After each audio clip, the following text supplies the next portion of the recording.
Test. How much I dislike.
Then you stay there and then. No. Is it worth? There, fine. So here's the dumb part. I had to switch it to Realtek, Yeah. unmute it, mute the Realtek, switch it back to this. And remute it. Now it's working, but it wasn't working until I did all of that. Mixler is all kinds of wonky. And then this was also set to speakers, which is not right. I'm sorry, it was set to, no, it can't be speaker. It's gotta be, oh yeah, speakers, USB. Yeah. It was set to microphone and it was set to Realtek or the wrong, no, it was set to speakers, but Realtek, and it's gotta be USB too. It has to be just. We, Okay. we fixed it, so it's back to the USB. Okay, it was on real. And the USB means this works. Okay. Okay, and then I'm gonna mute again. Okay, apparently we're having a closed meeting today.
Recording.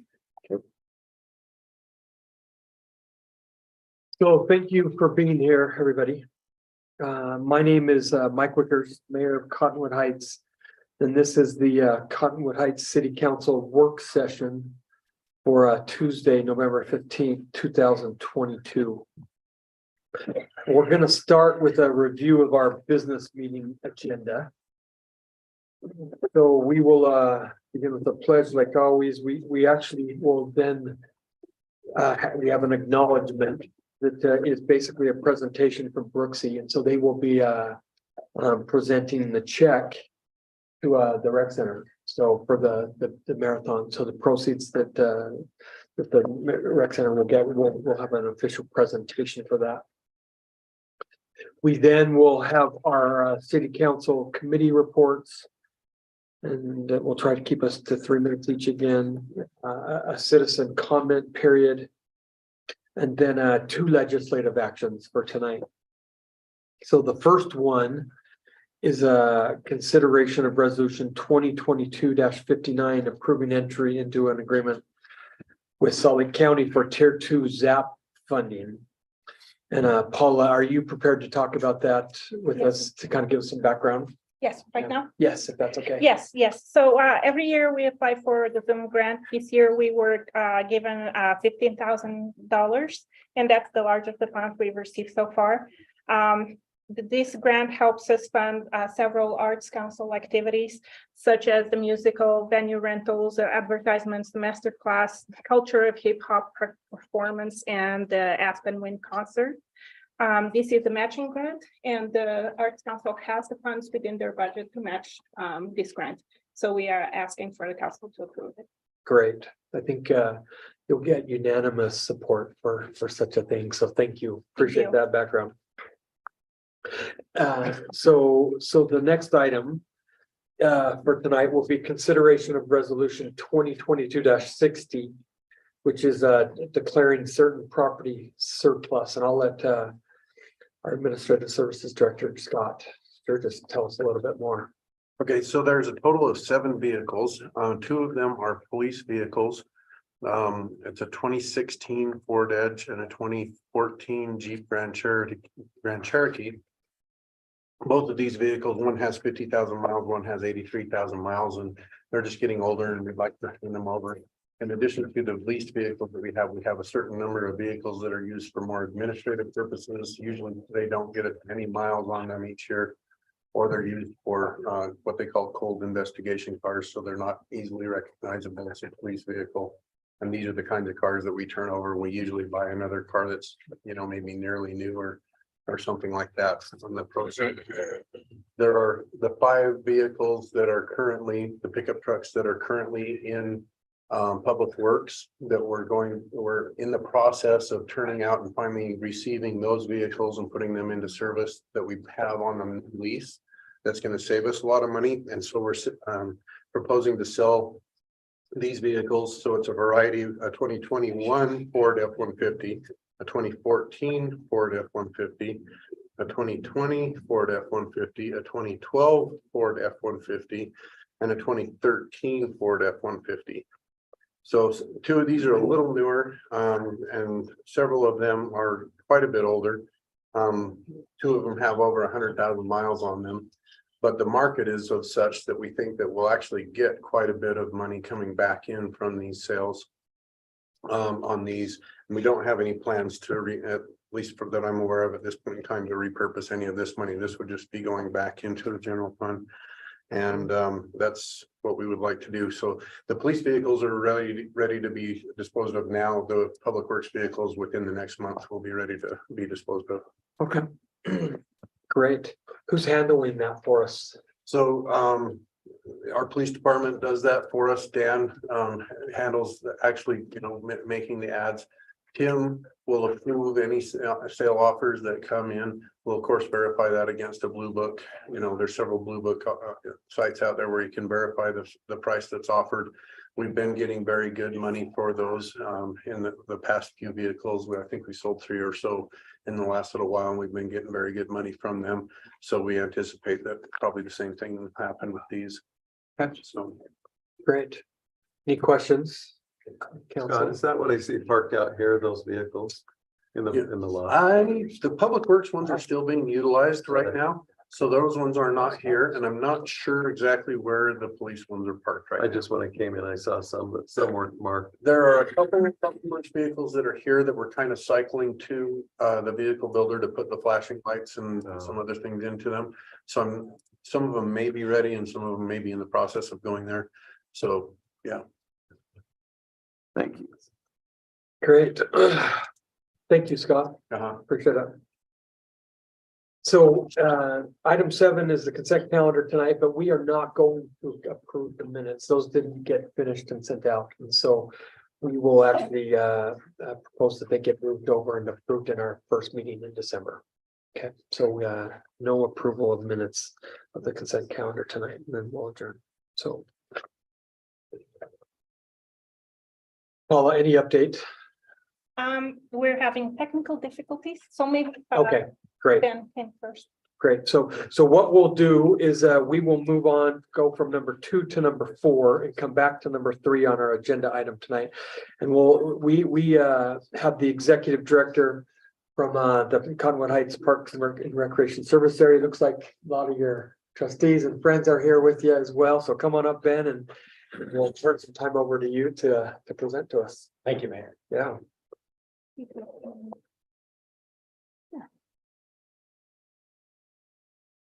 All right, well, I appreciate once or twice a year coming before city council and talking about my passion and a footprint in the Cottonwood Heights community of the Cottonwood Heights Parks and Recreation Service area. This is our mission statement that we have up here. I was actually in this national meeting today on Parks and Recreation, and I actually had an idea of how to even make this a better mission statement. And that would be, we provide exceptional facility, parks and services that are critical to the health and lifestyles of our community. And we learned that through the pandemic of how essential parks and the mental health aspect is on parks and recreation. These are our core values that we live by. The one I want to highlight is the partnerships there in the middle. Of course, that spells out our acronym, but partnerships is very important to us, where we come together with the city, the county, the school district, and then other entities. Let's see if I can get this right. This is, we have a national recreational park association that really pushes on the national level as well as a state association. I won't go diving into that too much, but more about us as a service area and a local district. We were created by a Salt Lake County Board of County Commissioners in 1967. So we're at 55 plus years in existence. The creation of the service area special district was driven by the residents that lived in the unincorporated county area. Those residents desired more dedicated parks and recreational facilities, programs, and services. And then over the past 55 years, the service area has grown to be a state-renowned parks and recreation agency, providing exceptional parks and recreation facilities, programs, and services that improve the health and lifestyles of our community. Since the beginning of Cottonwood Heights City in 2005, the Parks and Recreation District and the city have partnered and collaborated together to provide greater opportunities for parks, recreation, and community events in our common geographical boundaries. And we do that a lot through our 2 committees that we share part in, the CH2 and the Cottonwood Heights Parks, Trails, and Open Space Committees. The Parks and Recreation District is an independent political subdivision of the state of Utah under Utah Code Title 17B. We're governed by an elected board of trustees, which all 3 board of trustee members are here: Bart Hopkins in District 1, Patty Hansen in District 2, and Dan Morselewski in District 3. Dan is our current chair in 2022, and Patty will take over the realms in 2023. The 2022 annual budget was set at just over $5 million. Full-time employees in 2022 was 25. We do have in our budget for next year, we're January to December, a proposed 26 extra full-time employee, and that would be a park supervisor that we'll be adding on to help with the park department. We've had such a hard time with part-time employees, as a lot of businesses have, that we're hoping to kind of refill in the park department by adding a full-time employee.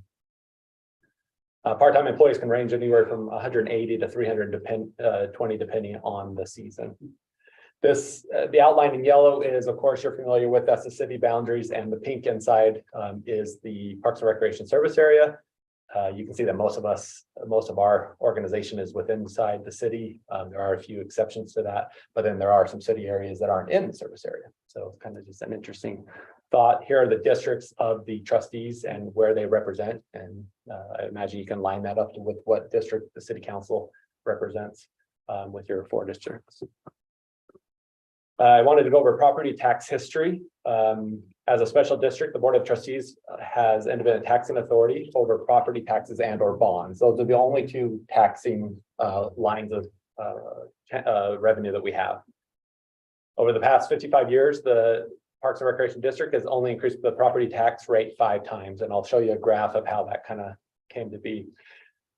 We currently derive 47% of our operating budget from property taxes. The remaining 53% is derived from user fees and charges.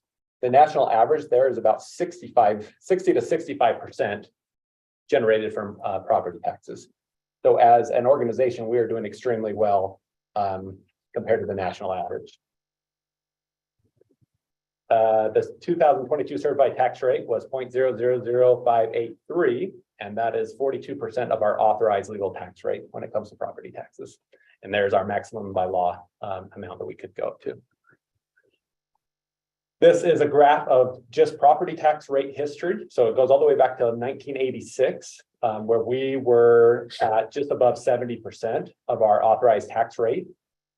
And we stayed there pretty consistent up until 1995. And then we start dipping, and we don't ever increase taxes up until about 2007, 2009 was the first year we started saying, oh, we better start raising taxes. In the meantime, we lost all the opportunity for the revenue that would have been generated from property taxes that we lost. That's just gone. That would have helped with O&M and other things. So the rate went up when the economy crashed. Yes, as property values went down, Right. rate went up, just as we're seeing now, property values going up, so the rate went down tremendously, and that's what we see in this pattern over here. So in 2014, there was a tax increase, and then you see the drop off to 2018. The last increase was in 2019, and then you've already seen the slope happening again. And we'll show this again. I wanted to first talk about the bond history as it relates to that. The residents of the Park and Recreation District have approved multiple bonds throughout the years to help create what we are today. Here are the history of the bond. So in that gap where we didn't have property taxes, we substituted it with bonds. And so we were able to build shiny and new things with bonds, which was really helpful. But then once you build those things, you have to maintain them. The last bond of 4.9 million of 2010 was fully paid off in 2021. So this is a comparison. The blue represents the property tax from 2018 to 2022. So you see in 2018, we increased that by our last property tax increase in 2019, and it stayed consistent to 2022. The bond got paid off in 2021. That represents the red, which we told residents once it got paid off, you would see a decrease in your property tax. Because the residents, they just see what comes out of their pocket. They don't bond or property tax to them. It doesn't matter. This is how much I pay to the Parks and Recreation District. So this year, residents actually received a decrease in property taxes, quite a bit of a decrease that you can see there. Except for me. Because it's something outlier. So this is showing that chart again, kind of highlighted up even closer. So now you have the property tax history from 2010 is in blue, and then that line represents the additional bond amount. So residents really feel where this bond was coming from, as well as I got this too. I wonder if that was there. Yeah, so they feel this tax up here. But in 2022, that tax for the bond was paid off. So there was quite a bit of a savings overall, and we're just down to property tax. So we do have a proposed property tax increase for 2023, which we'll jump into as well. So, sorry, let me just, and then I should know this, but so when you bond, are you pledging property taxes you're already collecting? Or are you increasing the rate to collect the? Yeah, it would go out to vote, and what we've done in the past, GO bonds go out to vote. Residents would vote to approve those. That would increase tax amount, and we would be getting new revenue. Okay, And as soon as it's paid off, that revenue goes away. okay. GO bond is a self, when we bonded for the schools, Yeah. But we could do a revenue bond. There are some other options that we would actually go against memberships or other things. We can do that. We just haven't traditionally done that way. So here's the notice of proposed property tax increase that went out to the public. The 2023 proposed increase in tax is $635,000. Of the market value, so the market value of the homes in our special district, the average home is $678,500, which is just crazy where we are these days. The taxable value of that is 55%. So the average home taxable value at the current rate, they're paying $217. And with a proposed increase of the 635, that rate will go up to 0.000747, which the additional increase will be $61 for this property. So for just over $5 a month, the service area will be able to collect that addition in taxes to help with some of the things that we'll talk about next. There is a public hearing on this tax increase, just like everyone has to do on December 14th at 6 p.m. So that's the difference here in the increased property. So you can see that the citizens have been used to paying 85%, if you average this out, about 85% of our tax rate allowance. So even with the increase in property tax for next year, we're well below what everyone's been used to paying, and even lower than we were in 2019. We didn't feel like we could go much higher. So even though it's gone up by roughly 28%, you don't feel there'll be pushback because they've been accustomed to paying a greater amount annually already. So. Yeah, anyone that we've talked to, we've asked them, did you notice your savings you had this current year? Oh, wow. Yeah, so we're just trying to get back some of that savings that we gave you last year. So we're taking some back of the savings, but we're not taking all of it back. You actually are from 2019 are still saving overall. Yeah. Well, I guess you're using. From that graph, it's the lowest combined total that you paid for as long as that graph was on. Yeah, and I think that has a lot Because to there do were with no bonds out there. Yeah, and it has a lot to do with inflation and home value, because it's just where we are now. So we think that will balance out, or at least stop, and it will level out. So I already shared this 2022 property tax of where we currently are, and then with the proposed tax increase, we would be deriving 51% of our operating budget from property tax, and the remaining 49% would be coming from fees and charges. So still well below the 65% average nationally. And then there's the new proposed tax rate, and that will put us at 53% of our authorized legal tax rate. So to answer your question, Scott, 2022 is our lowest. We're at 42%, and we don't have a bond. Next year we'll be at 53% still without a bond. This is where that $635,000 tax increase will be allocated. 40% of it will be going to capital projects. That we'll go over that list here as well. 33% of that will be going to administrative costs. This includes the addition of the full-time park employee. Mainly a big 7% increase for our part-time staff and full-time staff to keep up with inflation. I've lost more employees this year, and you can't retain them than ever before. So this is a big cost. You can see it's about 33% of that. 122% will be utilities. Our gas bill is mainly, that's all of our gas bill. Our gas bill is going up 125,000, just because where gas is, trying to keep the outdoor pools and everything else the rec center has. And then 5% of that will go to repairs and maintenance. The reason why we need to do that is because of what the recreation center is. It's 160,000 square foot building, over 100 hours, open over 100 hours every week. 4 indoor, 2 outdoor pools, hot tub, sauna, 5 locker rooms, family locker rooms. List it, you can see it there of how many things. The ice arena is a big one. 5 community rooms and so forth. And that's just the rec center. So we have built a massive rec center for our community, which is awesome. I mean, this is one of the best rec centers in the state, with it all being in one location. But we're at 32,000 residents that are supporting that rec center by property taxes. But that also includes our parks. So the service area has the Anzac, Bywater, Butler, and the skate park. And we also help maintain the city parks through the interlocal agreement of Mount View, Golden Hills, Mill Hollow, and the addition of Ferguson this coming year. So every year, our staff puts together a capital request list, and this is done by the department heads of saying, this is the needs that we have.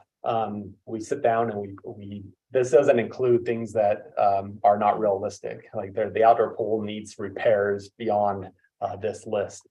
But this is something we feel like could be realistically happening. So it's $1.6 million worth of capital projects that we need. We have a capital master plan that has $23 million worth of capital needs.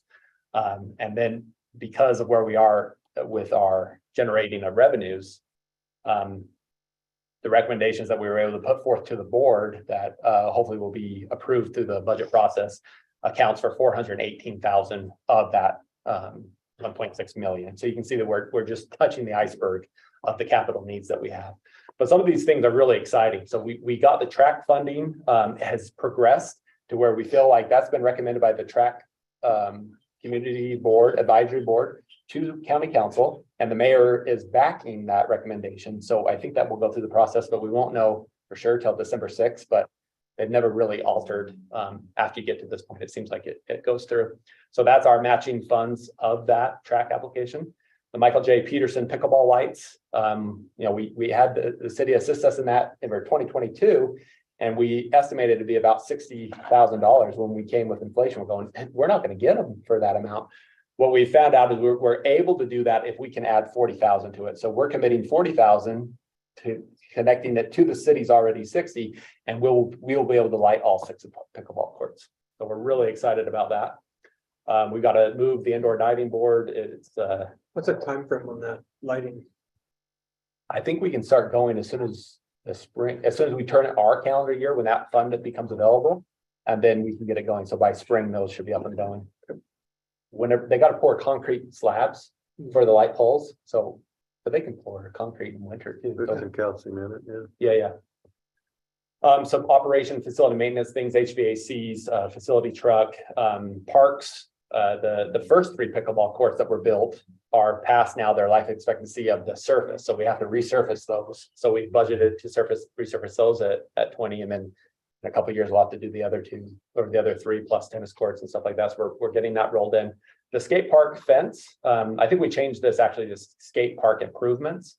So we'll be improving the fence plus whatever we can kind of do over there, which has been neglected for quite a few years. And the scoreboard for the ice arena has also been recommended. So if we talk specifically about parks, this is Anzac Park. We did a master plan in 2019 that was really helpful in helping get the tennis courts, which should be opening this week. I hope by Friday they will be open. The landscaping is just the last piece to getting that complete. We've got the lights that are now button push activated and LED. And we've also removed the baseball field that's up here in preparation for the walking path. The baseball field was in the way of the walking path, so we didn't have enough for the walking path, but got the baseball field out in preparation of the walking path. The southeast one. The southeast one, yes. So with the track funding, what we went for was 3 playgrounds, including a swing set at Bywater Park. So this is the general concept of Anzac's new playground. And then this is the rendering of that. Paula, you got that. And then this is Bywater Park, another park that we own. Here's the rendering for the playground, plus the conception of it. We also then have the interlocal agreement with the city that maintains landscape, parks, trails, and streetscapes, which we renew this every year, but the contract interlocal agreement is good for every 5 years, and then but this gets renewed every year. Which that is how Mill Hollow comes into play. So Mill Hollow also, as a city park, is getting a playground. And there's the concept for that. Of course, we got to, as we get the ultimate funding, we got to come together and get some public input and make sure that these are the designs of the city and service area and the public all feel comfortable at those parks. So to break that down, each of the parks, playgrounds, here's the cost for those for a total of $614,000. That includes a swing set at Bywater Park to replace the volleyball pit. There's now a volleyball pit at Butler. So as we bring on that amenity, the school district's bringing that on, we're gonna bring in a swing set up there, which has not, there's no swing set in that area. So then the awarded funds that we're expecting is just under $430,000 from Salt Lake County track funding. And then that's our contribution at 20% because we have 2 of the playgrounds, and then the city was coming in with 10% of the match for the Mill Hall playground. So ultimately a great successful partnership there. We also have a great partnership with Salt Lake County with other grants that we've done in the past. Half of the rec center sits on Salt Lake County property that we lease for $1, and then we built what we have there. So great partnership there, as well as our partnership with Canyon School District. We get to use their fields after school hours to program. They lease the ice arena, they lease the pool from us to have their PE and their swim team participate there. Great partnership with Canyons city and the county, like we talked about. That kind of brings up Butler Park, and we call this Butler Park complex because it's crazy how big this place is. But it ties in all those entities, which is nice for the public. And then plugging in those, we are officially going to get those lights done. So we're excited about that. Edison type bulbs. Supposed to be a bulb that your thought process was going. We also have the foundation, which will be back tonight at 7 for the Big Cottonwood Candy Marathon to present the check to the foundation, which we recently renamed Cottonwood Heights Parks and Recreation Foundation. It used to be Cottonwood Heights Recreation Center Foundation, which was too exclusive. This foundation is meant to benefit that map of Cottonwood Heights and the service area to help those that can't afford to participate in recreational activities or enhance public access to Do we know recreational. what that check's gonna be for tonight? It's $1 per runner. So I have not heard. But yeah, I really appreciate letting me come and share my passion, and I appreciate the partnership that we have, and I know our trustees feel the same way. So thank you. Yeah, thank you. Are you okay if we ask some questions? Yeah, I'm ready. Okay, put you on the hot seat a little bit? No. I think we're all very, very appreciative of what you do and what your board does and your trustees rather. And so thank you for, and I think that what presentation was very helpful. Questions and comments from the council? Thank you very much. Go ahead. I thought you were gonna say something. Just thank you. Got a question for you, Ben, on those that live in the district. And then those that live out of the district. I know that they get charged more. But have we looked at that percentage for the taxes that those in the district pay versus those that are outside of that area? They pay more. Has that been looked at very closely recently to see if we raise those up a little bit for those that are outside of the district? Yeah, so we've tried to do a pattern. In 2019 was a tax increase. In 2020, we looked heavily into our fees and made sure that balance is happening. We fear about going to raise fees and property tax in the same year because then you'll upset both parties. So property tax this year, next year we're committed to looking at fees again, which would include what you're asking. We base the membership of non-residents trying to factor in what is the property tax that the residents are paying. And so if the average is, as we saw in that chart, right, the average is $300, say, for the average home, then the non-resident members should pay an additional $300 per membership.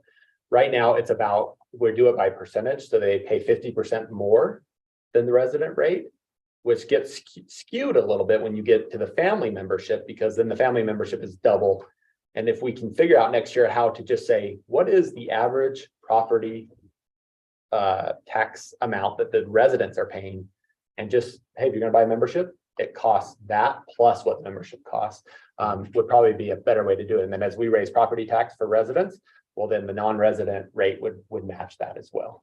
Do we know how many non-district memberships we have? What's that? We're about in our membership. So our biggest revenue funding for fees comes from memberships. And it's about 755,000 this year. The next biggest one is user fees, which means a membership, I'm gonna buy and use it all year or for 3 months, but I also will just come in and pay $7 or $6 or $5.50, depending on who I am. That we don't track, right? The daily user, we have no idea. They pay this amount, but as memberships at that 755,000, it's about 82% of those individuals are within the residence, Okay. and 18% of those are outside of it. Does that fluctuate much? It's been very consistent.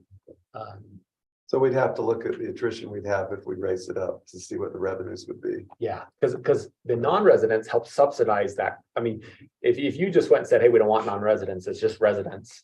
They do help subsidize Oh, no. for everybody. So you want to find this thought perfect was spot. because you're paying taxes, what would that be? I think what, Yeah, I think what, to Doug's point, so I had a person come to me and say, hey, our street would love to maybe get annexed into the district. Mhm. And so we kind of did an analysis of what that would cost them. And it was cheaper for them to pay the non-resident rate correct. than to do it. So, yeah, I think there's gotta be, this is your, what you guys do. I know you can figure it out, but I think that there is some validity to it. Yeah. To look at that. Or those homes that are outside are maybe higher in value than the average. Correct. Gotcha. Correct. That's the reason I brought up some of this, Perfect. I appreciate just that. because, we want to be equitable for both those Right. that live in there. I get a deal because I'm not a resident. Right. Yes. So I have one question. Do you have anything? Well, I had a couple Rob? things. I, just as you underscored, as you started your presentation, I really want to commend you and your staff on what you provided during the years of COVID. Not just to me personally, but I know so many people who we all felt so appreciative that you kept things going, you kept adapting, to make things as safe as they could be, but to, let people keep their mental health and well-being. So that is just Thank major you. kudos. It went noticed by so many people in the community. Yeah, I think our staff worked harder. I would go on the line and say our staff worked harder than any entity in the country or in the state, at least, because I kind of know what other entities did. Well, and And- I know for me, it's a large reason why I bought my first house in Cottonwood Heights where I could, because my children could walk to the Cottonwood Heights Rec Center. Awesome. I was told you can't get in any trouble because you have all that right there. But, so truly that is so commendable. I will say that some of the women in my yoga class this morning, so I have one little tidbit for you to consider. Okay. And that is when you went to that reservation system, which again, I know some of your people in management, and that was just to set that up was a big deal. But now that we're kind of coming out of COVID, I'm curious, for instance, there were 4 of us that arrived 10 minutes early to take Stella's yoga class, but we could not be permitted to come into the class until 5 minutes after it started because so many people continue to sign up online and then not show up. And I'm just to consider Gotcha. That makes that you sense. might want to, rethink that a little bit, because I mean, for those that do come early and they're ready to go, and then people are just continuing to reserve their place in these classes, and then they have they're not being charged when they don't show up, so they just don't show Right. up, and the I rest of us, do you know what I mean? Yep. Anyways, I just thought I'd give you that That's feedback. great feedback. And we because- got Lisa Durant here as our assistant director too. And so she will take that and we will go back and Absolutely. and Well, address. but again, it's just more things and done everything needed to keep meeting the needs of the community. So Thank you. just thank you so much. Thank It's great. So let me ask you a question real quick, Ben. Do you, tell me how you feel regards to county participation? And the reason that I ask that is I know, so there are multiple county-owned rec centers Mhm. that we are all paying for as residents of Cottonwood Heights. Whereas we are operating ours on our own, it's, specifically for our residents. So they're paying more for this, and yet we're still really subsidizing all of the parks and rec centers Yeah. around the county. In reality, we are really helping the county. Yes. Good way to say it. And so my question is, are they doing enough? Are we asking them, maybe they should be under a little bit more understanding, or at least I don't even know if we're asking for maybe a higher level of support from the county.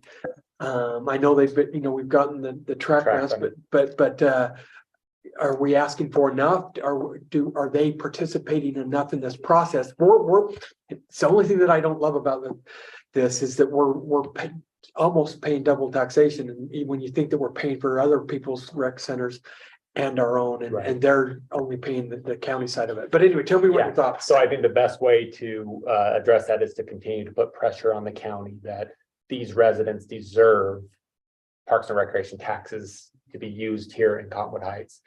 So you've got Mill Hollow Park, or not Mill Hollow, Old Mill Park and Crestwood Park that are still owned by the county, which they should be prioritizing those for these residents that are paying the taxes.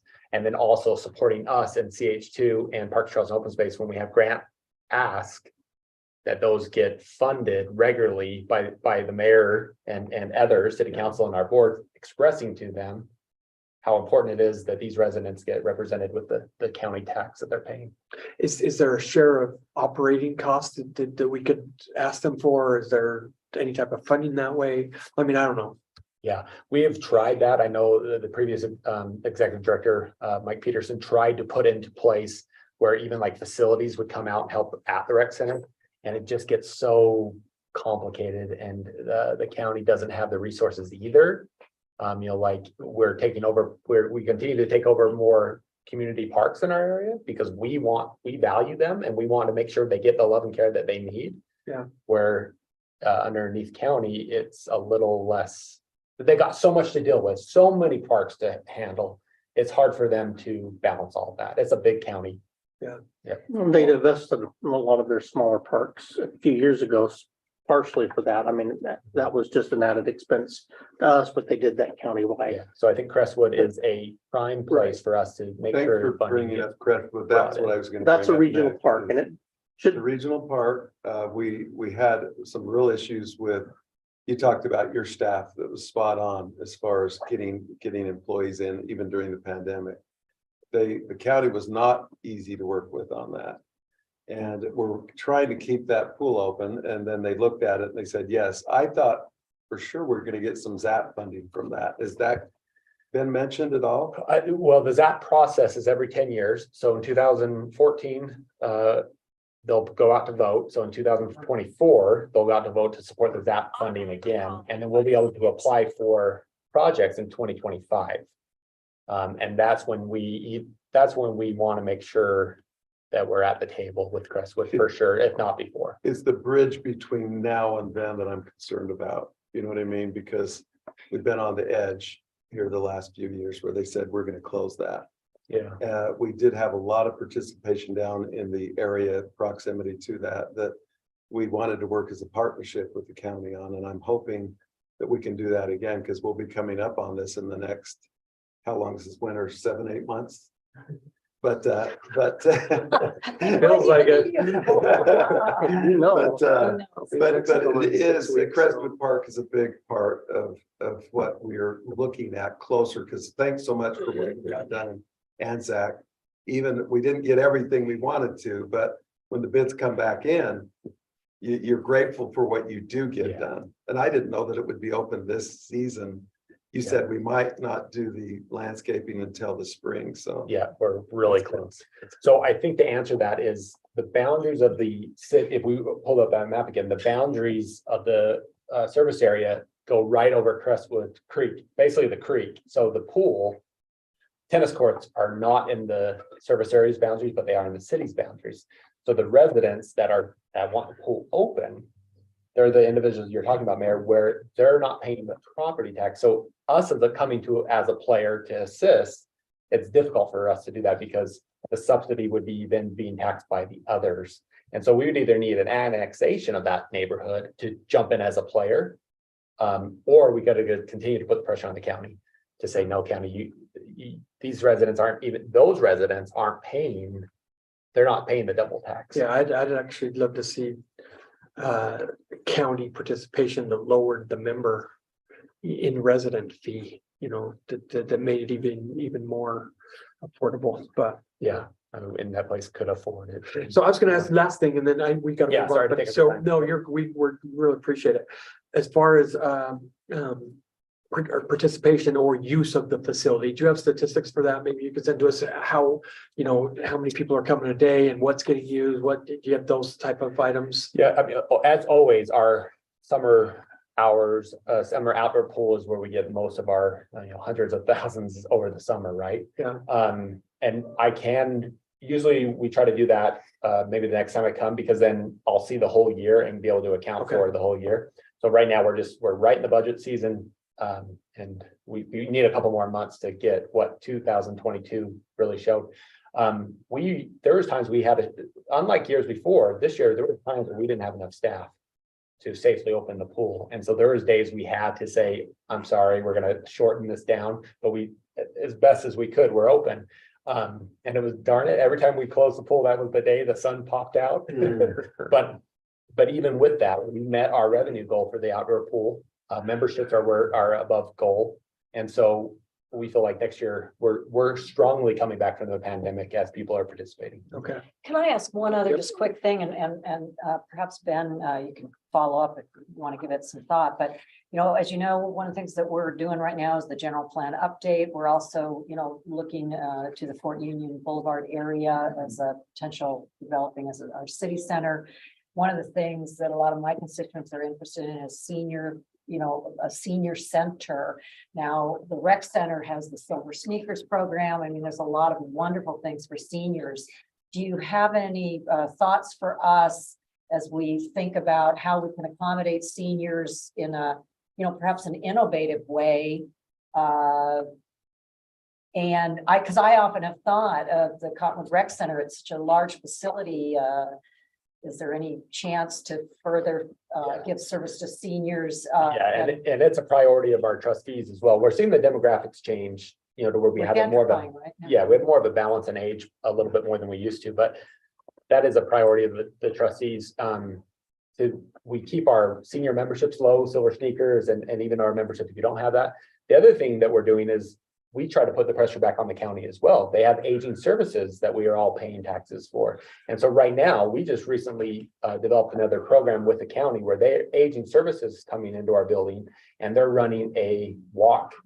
Do you know what the title is? It's like a nutritional walking class. So the seniors will sit down, they're sitting right in the middle by concessions inside, they set up a little area, they get taught a lesson, and then they go walk. And it's like, okay, we're bringing the senior center to the rec center and we're saying, county, you should provide that service, not necessarily us, because Interesting. we don't have the aging services here. Thank you. So we'll continue to do that. Thank you. Thank you, Ben. Okay, We appreciate appreciate it. it. Thank you. Oh, did you have one more comment? Yeah. Stuff you presented, has that been in your tentative budget that I'm assuming is published by now? Yes, it was published on Wednesday last week. We have our board meeting tomorrow to pass the proposed So budget. either pass or adjust or whatever. Yeah, and then once that happens in the public hearing on the 14th to approve the truth and taxation as well as the proposed budget. And then we will have a board meeting. That's the public hearing, and then board meeting on the 21st of December, a week later, where the board will take a week to consider the public hearing and then make a decision at the 21st meeting. And that truth and taxation is for the 2023 year. Yeah. We We won't get it till November, but we'll budget for it starting January. Okay, perhaps some of those usage statistics, maybe bring those, if you've got them for as early as the January CH2 meeting. Yeah. that'd be Tim great. could include them in the council communications that he puts out. Okay, yeah, let's talk about it. If you got that, that would be good. Okay, Thanks, thank you Ben. so much. Thank you. Yeah. Okay, so we have a representative from Utah State University, Dr. Courtney Flint, who's online, I believe, with us. Is that correct, Paula? Yes. So they've requested to come and present to the council the results of a wellness survey that they have been working on. If I understand correctly, they've done this with multiple municipalities, and so we've agreed to have them come on. Are you online, Dr. Flint? I'm here. Are Can you see the there? slides and hear me? Yeah, so maybe a little faintly. So I don't know if we can turn up the volume, Paula, or talk loudly. If just as loudly as you can would be great. Okay, is that any better? Yes, that is a little bit better. Okay, great. Yeah, apologies. Maybe there's something I can do on my end to help with that. Let's see. Would that be any better? I think we hear you okay now. Yep, so go ahead. Yep, I think you're good. Okay, all right, great. Let's get the slides rolling for you. Okay, well, I'm Dr. Courtney Flint from Utah State University, and I'm really pleased to have Cottonwood Heights as a partner on this this project that's been actually underway for quite a few years, 4 years or so. And so Cottonwood Heights has joined us this year amongst a set of 33 cities that have been part of the Utah Wellbeing Project. Our goals are really to provide Utah city leaders with information on the well-being of their residents and other local perspectives to help inform planning processes and general decision-making. We do this work also to conduct research on well-being in the state and in the larger region. And increasingly, we are bridging our efforts with the Utah Department of Health and Transportation, Get Healthy Utah, and the Huntsman Cancer Institute. All of our reports for 2022 are online. So the Cottonwood Heights report is on our website there. And so you can check out the online version as well. And we also have a summary of the Salt Lake County cities that have participated this year. So we've got that assembled as well and then also a statewide report. So we conduct this survey online through Qualtrics, and it is a no-cost partnership with you. All we ask our city partners is that they take care of the advertising and the recruitment for the survey. We feel like the cities know best how to reach their own residents, and we don't have a budget to support that kind of effort ourselves. In 2022, Cottonwood Heights had 227 completed surveys. We also ask quite a few demographics so that we can be really transparent about who we've heard from and who we haven't. So we had mostly full-time residents. The average length of residence was about 17 years. About 22% had lived in Cottonwood Heights for 5 years or less. So we are getting some of your newcomers as well as the longtime residents. The survey is underrepresenting a few categories. Males, women are more likely to do an online survey than men. We know that from many experiences. Those without a college degree, those unmarried, those who rent, those who are unemployed, those without children, and those in the youngest adult age group. Again, all these things are very common across online surveys, and so nothing unique to Cottonwood Heights there. If we get right into the results, personal well-being in Cottonwood Heights was very much above average for not only all of the cities in the project this year, but also those established mid-sized cities or cities of the first and second class. 84% said a 4 or a 5 on a 5-point scale. And so looking really good up there on the top end of the cities in the study. When we look at community well-being, the numbers come down a little bit. 62% said a 4 or a 5, but still a little bit above average though. But when we look into the specific categories of well-being, we ask people to rate their well-being in 10 different areas, but also to tell us how important those areas are, because we know individuals have different bundles of well-being. And so these are the average scores here for the 10 categories that we ask about. And as you can see here, the highest rated domains are physical and mental health, living standards, connection with nature, education, and leisure time. We have the most important domains are physical health, mental health, safety and security, and local environmental quality, also right there with living standards as well. And what we have here then is what we call a red zone, which are those categories that are more important on the more important side for folks, but are rated a little lower than average. And that's local environmental quality falls into that category. We do know that demographics make a difference to some extent. We see that age makes a difference. The older population groups they rate their cultural opportunities, leisure time, and mental health higher than other groups. A couple other things, religion makes a difference sometimes, income makes a difference sometimes, You can go through these results at your leisure in the full report. In terms of what's more important, we see religion again as important variable, with the folks who consider themselves to be Latter-day Saints. Seeing connection with nature is a little less important, but education a little more important, local environmental quality as a bit less important than those from who consider themselves to be atheist, agnostic, or have no religious preference. A couple times income comes into play there as well. So we just like to try to break this down and look within the population as well as across the communities. We've asked about sort of what we refer to as perceived community action. To what degree do people take action and together in response to local problems and opportunities? We see Cottonwood Heights a little bit on the lower end of the spectrum, but very much in there with some of the other larger communities and a little more urban city partner cities. We ask people to how connected they feel to Cottonwood Heights as a community. The scores jump up just a little bit. Most people are in the middle range there. But what we have learned is that community connection is a very influential variable. It is strongly correlated with overall personal well-being, as well as all of the well-being categories. And so the more connected you are with your community, the higher these well-being scores are. And that finding has led us to put a lot of resources together. We started with community connection. So on our website, we have a whole set of well-being resources, and community connection is one of those areas. And then we've also built out our resources in a variety of other categories you can see here listed on the slide. So those are available, and they're really targeted for cities. They draw on experience from other cities around the country or other programs that have been found to be useful. This year, we also asked about participation in recreation and nature-based activities.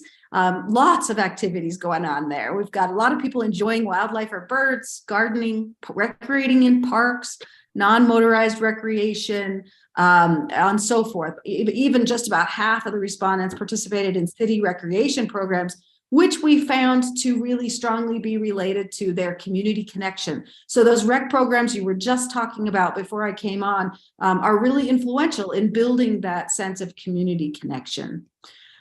We have also asked the role that different landscape features play. Natural landscapes, very positive for people's well-being. 80, 90% or higher, really enjoying those natural amenities. As you get into the more built landscapes of development and industry, you start to see a bit more negative perceptions in terms of well-being pop in there, but you also have some that are fairly neutral on the question as well. We ask about population growth perceptions. So we've got how would you describe the current rate of population growth in Cottonwood Heights? And you get 60% saying too fast, but about 30% saying just right. When you look at the current pace of economic development, we see the group split pretty much between too fast and just right there. So we see a little bit of a difference there between the economic growth and the population growth.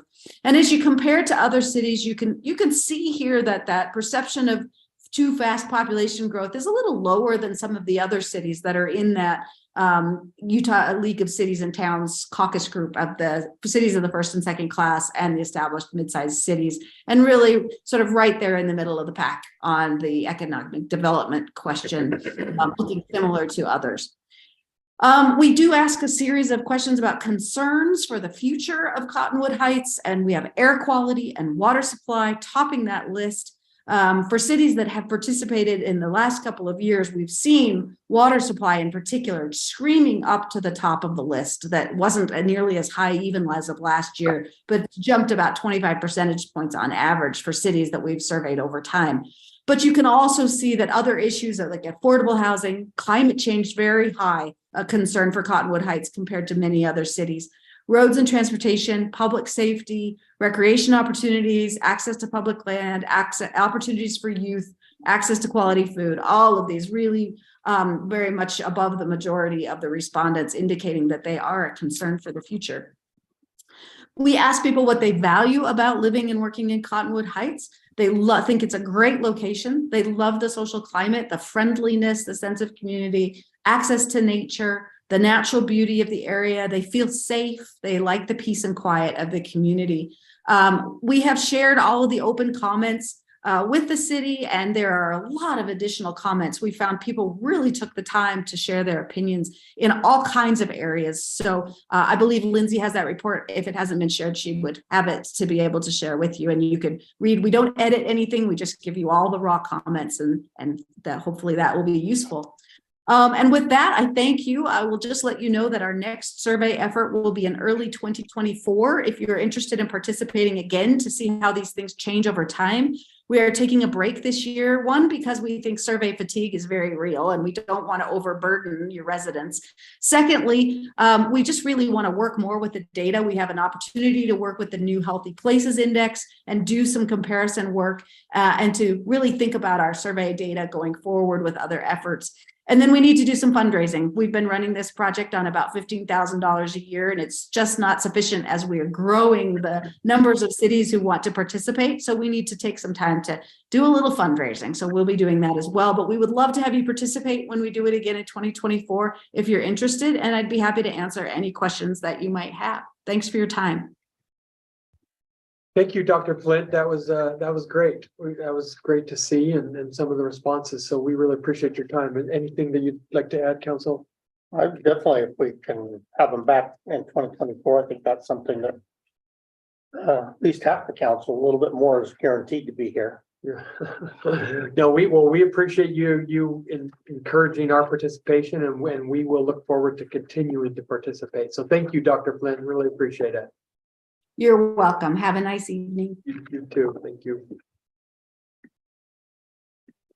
Okay, so we'll move on to our staff reports. We've got about 20 minutes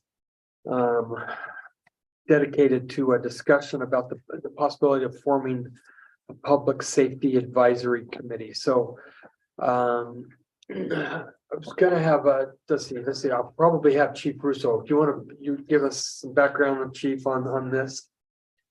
Sure. Let me I'll hit some talking points and I'll fill some questions. You can give me some direction.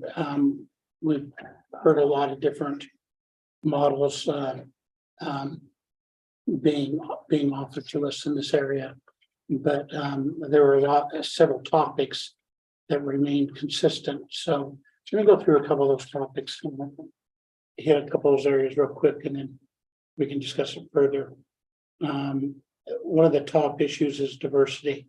Interestingly enough, in Cottonwood Heights, our diversity is really good. I think last time I looked, over 32% of our officers were in a minority class.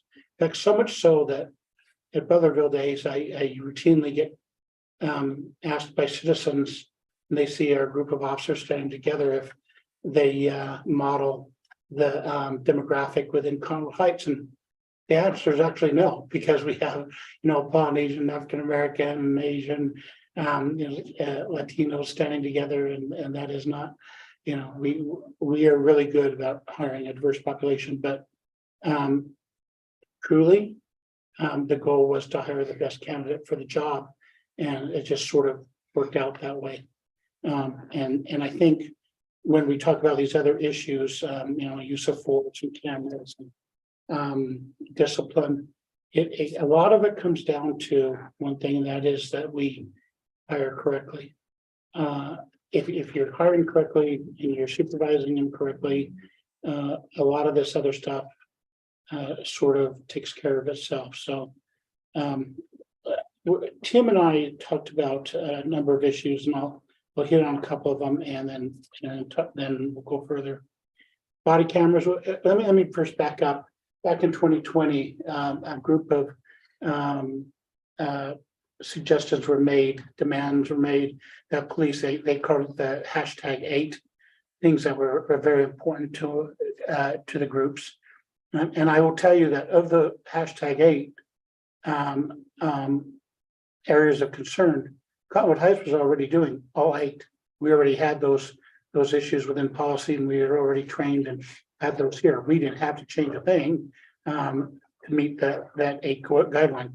Now we did have to change other things, And we did have to, pivot and meet some other goals. But as far as the general concept, we were comfortable with the fact, we were proud of the fact that we were ahead of it. For instance, body worn cameras, we had already gone to the body worn cameras.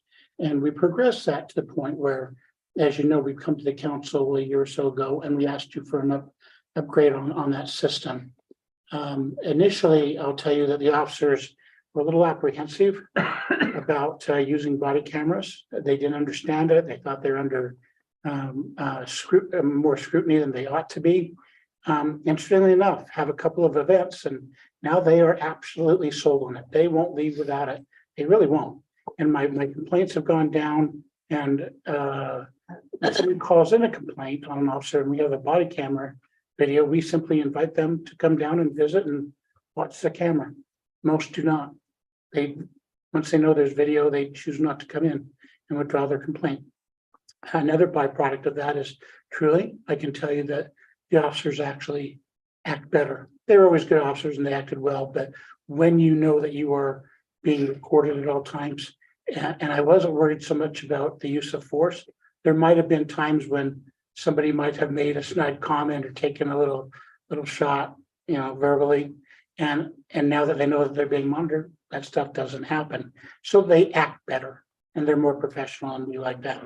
Our TASER program is this, and it's tied into our body cameras.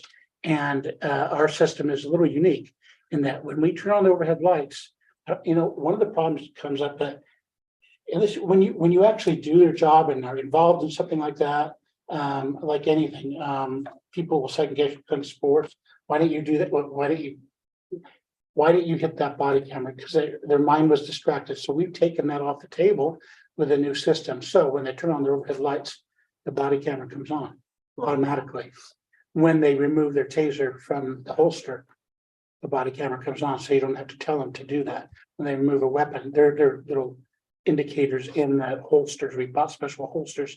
It turns on the body camera so that we will have the recording of the footage of those events.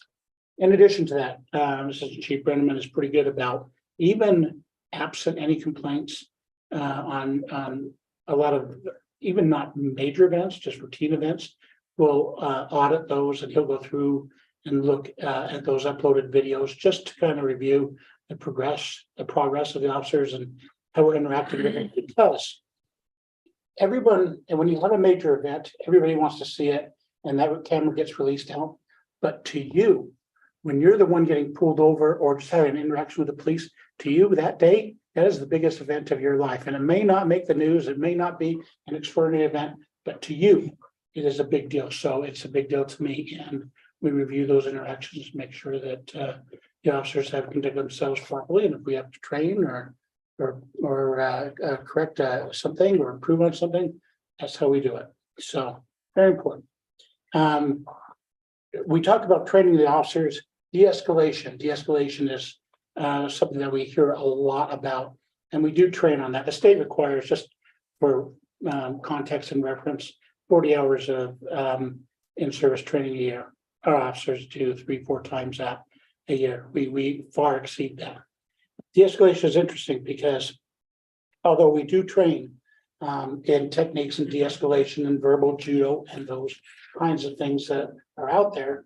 And by the way, everybody wants to sell the police department a training model. But one of the things that I found that is very effective with us and that we've instituted last year was hiring a licensed clinical social worker. Her name is Mariah. And there are only 3 agencies in the state that do that: Salt Lake City, West Valley, and Cottonwood Heights. And we're really proud of her. And here's why she's so important. One thing she said to me resonated, and that was this: you train on de-escalation and you tell them you should do this, and when this happens, say this and act like this. If that officer is typed up, or he's got something on his mind, or he's got involved in a situation, if he hasn't learned the proper skills to de-escalate himself, it is very difficult for him to tell you to de-escalate or to de-escalate the situation. So we have Mariah here. What did you say about her? Her background was what? She's a licensed clinical social worker. Okay. She's actually a full-time employee of West Valley, and you've appropriated money into my budget, and we hire We hire her part-time. She sees everybody in the department, everyone, including me, at least twice a year. But she debriefs, events. We had a very unfortunate hanging of a child that fire helped us with, not so long ago. But she will come and she will talk to those officers and work them through that as a group. But she sees them individually too. She'll see family. And what that does is provide a wellness program. So the officer's head and that they're in a good place.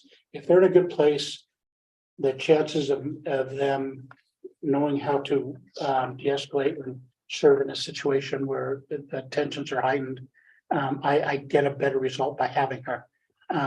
We talk a lot about wellness, and I'm really proud that we are so progressive in this field. She is absolutely invaluable, but she'll come at a moment's notice. I can call her anytime. The guys call her, and they don't report back to me. They call. Now, Paula has always had this employee assistance program, which is great, but to have someone that understands police and fire and what we do and see, and she's actually married to a police officer, and she has a great background and great credentials, but they can call her privately and they don't report back to me. Unless there's an issue, she reported back to me on a more global issue in the department that we're working on. But that is her role, and so that's important. I think that's a great step. Things like chokeholds, strangleholds, and pepper spray. That was part of the grade 8 thing. We haven't taught that. We don't teach that. The only time they could do that is if they were justified in using a firearm to begin with. So if they're in an all-out fight for their life, then they could, certainly use whatever means they have to do to preserve their life, to save their life. As a means of controlling an individual, we do not teach the chokehold. We do not teach carotid control. That is just something that is off the table.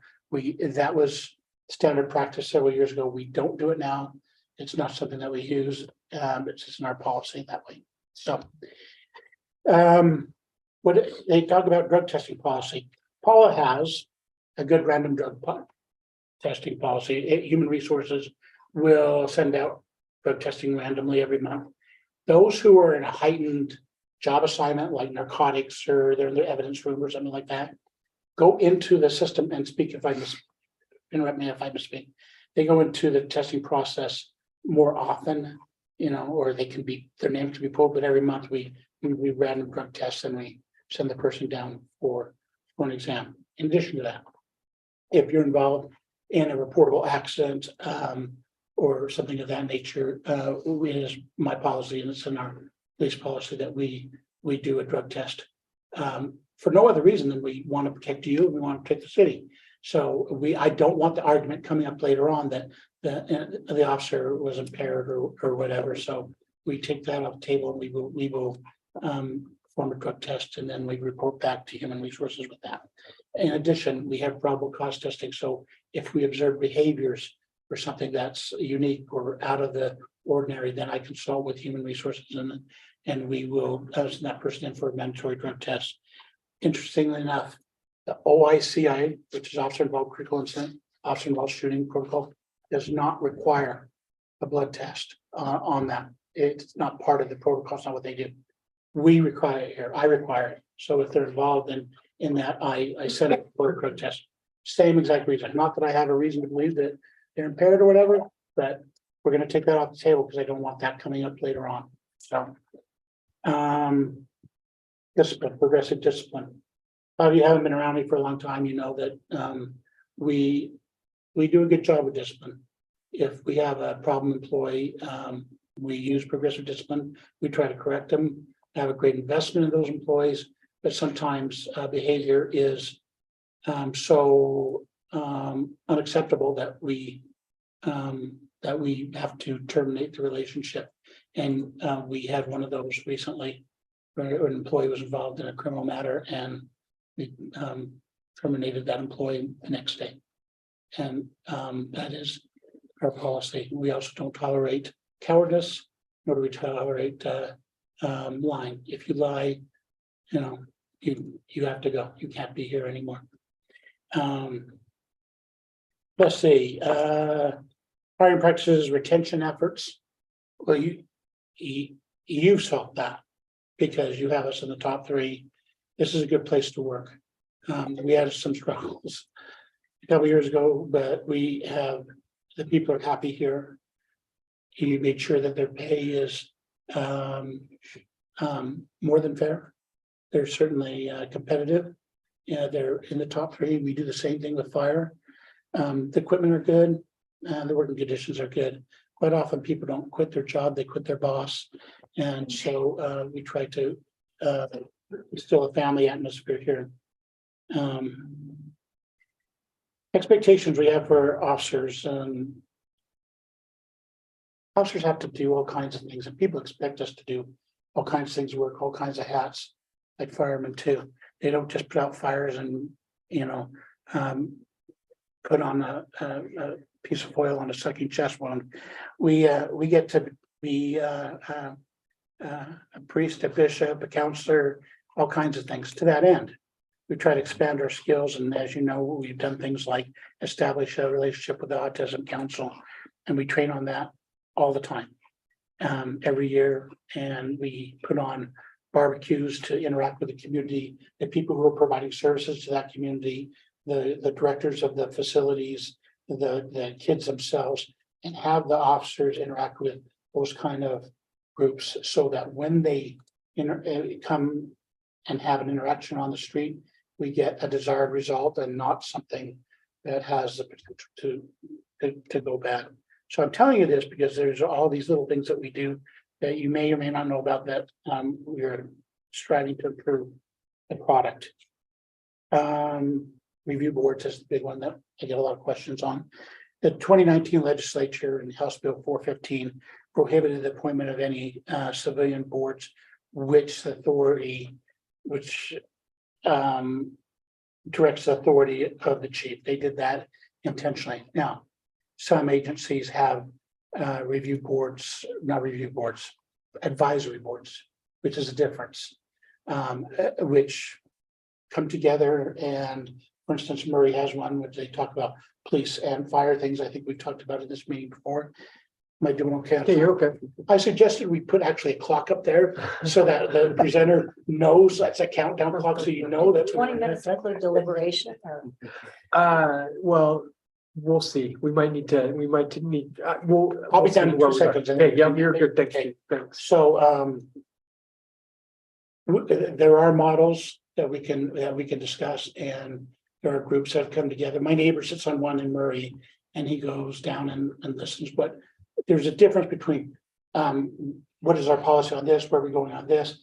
Have you thought about this on training? Those are all very acceptable things. What we would struggle with are cases where they want to know about a specific case or see video or question the officers. And the truth is, that's what every Tuesday or every other Tuesday coming here, that is, I serve at your will. You ask me those questions, and I'm here to answer those and fix those things. But there are other things that we can do and to enhance that, and we are open to, including the Utah Local Government Trust is hosting what is called the ABLE training, and it's an acronym for Active Bystander Training. It was done at Georgetown University. We have a couple of guys attending the training. We're going to look at it, see if it fits, what we can learn from it, how we can participate in it. But there are other trainings out there that we're working on, and participating in, trying to improve ourselves, and knowing that I'm proud of what we have, and we have a good product. That said, we can always certainly improve, and things change. They've certainly changed since 4 years ago when I first rode in a police car. Really good. And then lastly, they talk about how do you work with posts and reporting bad officers. I have a good relationship with post. Many agencies let post do their disciplines. So if they have a problem employee, they just refer the case to post and let post decertify them. I never do that. If I have a problem employee, I handle the problem employee, and then I report them to post, and then we just decertify them. But they have an independent board, and they take the case, so review it, put it before the board, and decide whether the person has a certification. That's important, because what you don't want is, we've had a problem in this valley, And then the state and other states have too, where you'll have someone who's running from discipline, they get into trouble. And then before you fire them, they just terminate. And then this investigation stops. Then they go somewhere else and reemerge. And that other file, that other information is lost. We don't do that. Now, the legislature says we can't do that. We investigate it to the end, even if they quit. I'll finish the investigation, refer it to post, and then they'll decide, and then there's a record. And then they decide whether they keep this certification. I'm sorry if I took too long. Those are some highlights. I don't know if I hit everything you want, but tell me where you want to go. Perfect, thank you. Chief, I appreciate that. So let's turn some time over to the council to discuss this. So I know Councilmember Burrell and Councilmember No have some specific comments. It doesn't have to be addressed to Chief Russo, but it can be addressed to the council. Tell me what some of your thoughts are. No, I appreciate the chief and the police department for all the work that they've done here and the work that they continue to do, the training. And this idea of an advisory board, I really don't even like you saying board because that gives too much authority. I think an advisory committee or something is just a good idea to be able to share what is shareable with the community, adding to the transparency that I know that a lot of the residents want. And also to illuminate what the department is doing to the community. There's no greater voice than those that actually live here and they're sharing what is being done. You know, there's still some of this mindset where people misunderstand law enforcement and misunderstand the work that's being done. But I think in what we're talking about here, you're not just having the police department, but having fire also be part of that, to just share general information, to share opportunities like we're doing right now with developing a neighborhood watch committee in my neighborhood. Those type of things, I think, because I'm with you, you have to limit which information you can give to people and how that's delivered to them is really critical. And who's delivering that message makes a world of difference in the way that it's received within each of the communities. So I like the fact that we're having this conversation. Can I follow up with a question to you? Yeah. So what in your mind, what does this accomplish? What are you trying to get this advisory committee? What's the end goal? The end goal for me would just be to have transparency and develop a better relationship with our police department, with our community, and fire department with our community. That's strictly it. So it's just an opportunity. Chief and I have talked about this before. We don't just want anybody willy-nilly coming on a board like this. These are people that have to be vetted very carefully, that understand the parameters around the advisory committee and what their responsibilities are as members, and then in messaging out to the community. That is critical. And if you can do that in the right way, it's not an easy thing to do. Some departments have been doing it for a long time and you know they're getting better at it, but it's never perfect. And the ones the chiefs I've talked to, there's still issues and they find out that they've got the wrong person in there or something and it blows up. It's an opportunity to create that transparency that a lot of community members really want, just to know that things are really valid and that things are going on, and the things that they don't even know about that are happening, to add to their safety, as we saw in that survey.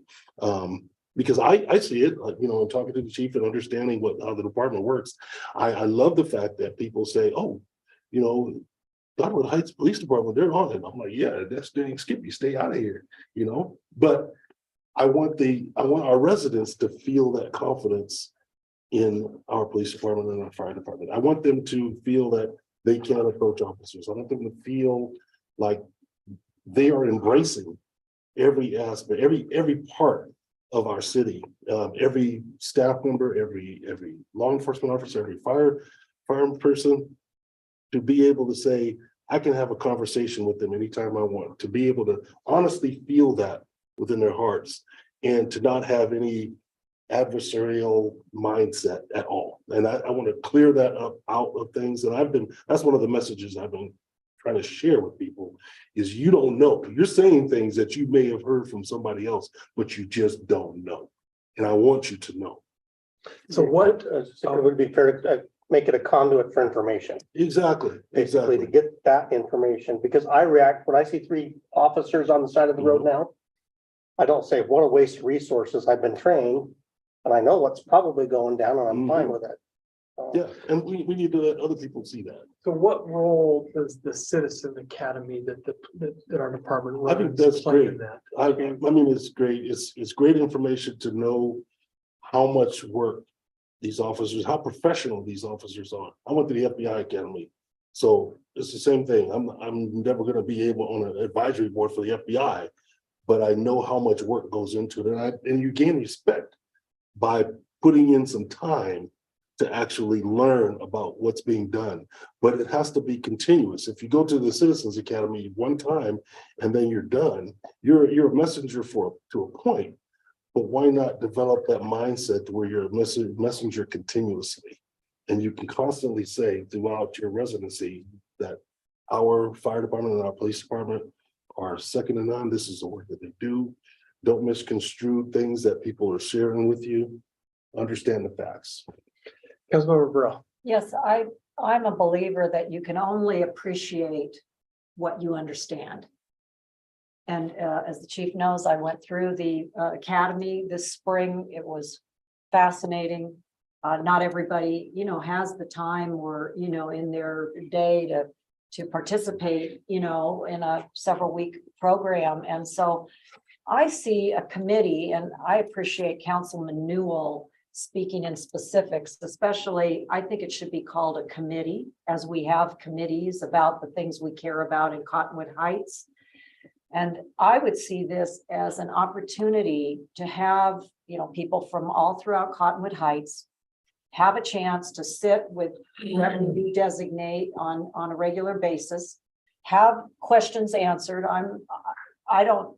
I'm not aware, of course, as you know, this is something that the previous council put forward. And so I'm trying to understand, exactly, why we're putting this forward. But it does occur to me that just as we have a historical committee, arts committee, we have many committees, and it gives us a chance as the council, plus it gives the community a chance to feel engaged. We know from the 2022 survey that a lot of people would like to feel more of a sense of community policing. And it may be a wonderful interactive to hear some of their ideas. As you said, they would not have the authority to be telling you how to run your police department. But I'm a believer that luxurious, there was a corporate executive one time who called it luxurious communication. And he, within his, I think it was General Motors, and he said, boy, we're going for a luxurious communication. And I always thought that was two funny words to put side by side. But I do believe that the more we have communication, the more we shine lights, the more we educate and help people to appreciate it, that can only yield good things. Now, that's the way that I can perceive it. And so I think that to answer those within the community who feel a sense of disgruntlement for whatever reason they, and as you said, this would be a vetted process, but I do see it as an opportunity to help unify our city, just like that well-being survey that we just heard from USU. The more people feel connected, I think it could be an opportunity for you to connect with more, and then they live throughout the city and they'll go into the city and be able to say, wow, I sit on that committee and this is what I just learned. And, I think it could be a very good viral network to support the police department. I personally do not see this in any negative light. I see it as a real opportunity to say to the community, committee for that purpose. That's how I see it. Thank you, Councilmember Burrell. I appreciate that. So the reason that it's before us, the previous council talked about it, but didn't approve anything. So this did not get approved as anything. So, we talked about it in the retreat that it would be brought up. And so the reason we're discussing it is to see if we want to move forward with it. I'm not against the way that it's formed. I think for me would be critical, and I don't know about Councilmember Peters or Councilmember Bracken.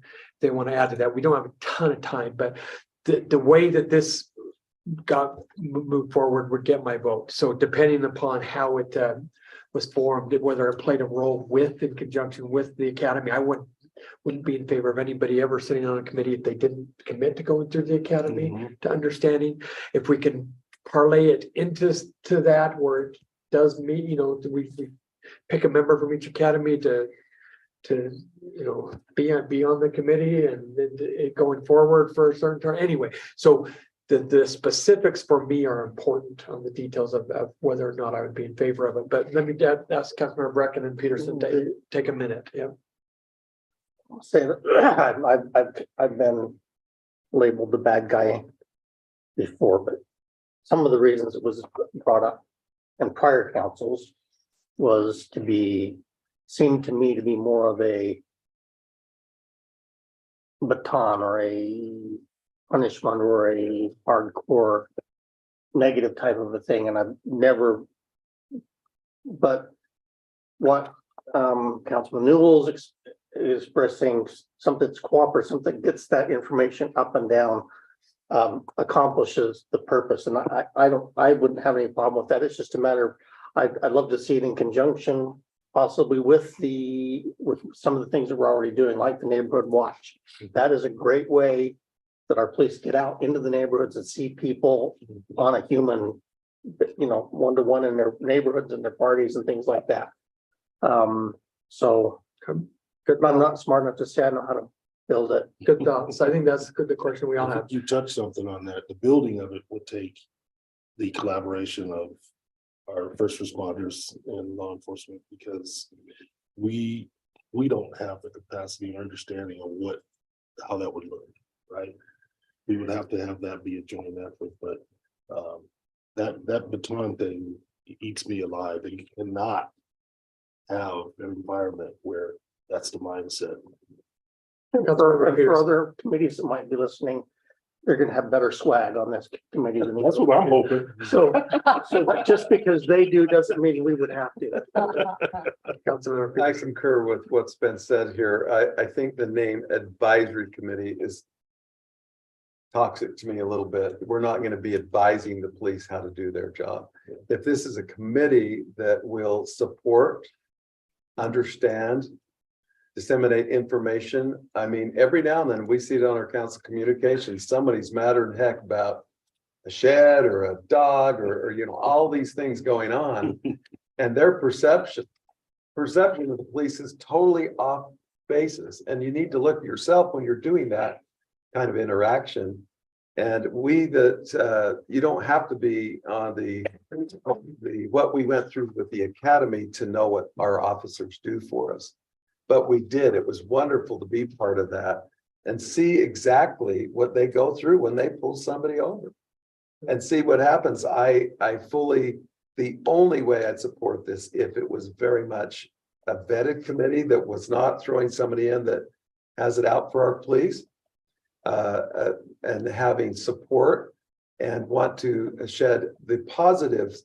We see the positives. I see the positive. All of us see the positive. But a lot of our citizens don't get to see that. Their worst day, like the police was saying, that could be their worst day when they get pulled over, when they have an issue. And then that might change their perception. They might think, hey, I don't like being the bad guy, So that's my input. So I think we have enough to request staff to put together a framework. So I think the framework of how this would look would be the next step. Crucial. Yeah. So I think we're okay moving in that direction. Did you have something else you Oh, wanted I to just, I'm always a voice for diverse voices. I think we have to be very careful that we don't label people because someone has a concern, doesn't make them I don't think it should make them a non-candidate. I think that people should be able to voice concerns if they can do it in a civil way. I don't really want to see this committee be only people who have. I just think we have to be careful. So I appreciate that we look at this to the staff to present something to us and we can further deliberate. It's a great thing. Okay. And possibly we maybe calling it public safety. Yeah, I Maybe, like taking because advisory. I like Murray's idea where we're having, it's not just police, it's also, it's our first responders and how they do things. I agree. The advisory to me. Matt, have a hammer, Public safety it committee might would be even- fine to me too. I mean, we don't call any of the other committees advisory. Well, I guess the No. planning commission is kind But they're statutory. But we want to vet that too, now that you bring it up. I would like to be part of that too. So Well, we are going to move on. Thank you for this discussion. It was helpful and valuable. Thank you. So the next item is B, project priorities discussion. We're going to have our Public Works Director, Matt Shipp, talk to us a little bit. Hey, Mayor and Council, thank you. Tim, obviously Tim is home and not feeling well. And he put the I memo failed to together. mention that. Sorry. He is online. Yeah, he's online and he's asked that I kind of lead out with this, if you will. And it's mostly open for discussion. We've had these discussions in the past. You've seen it in the memo.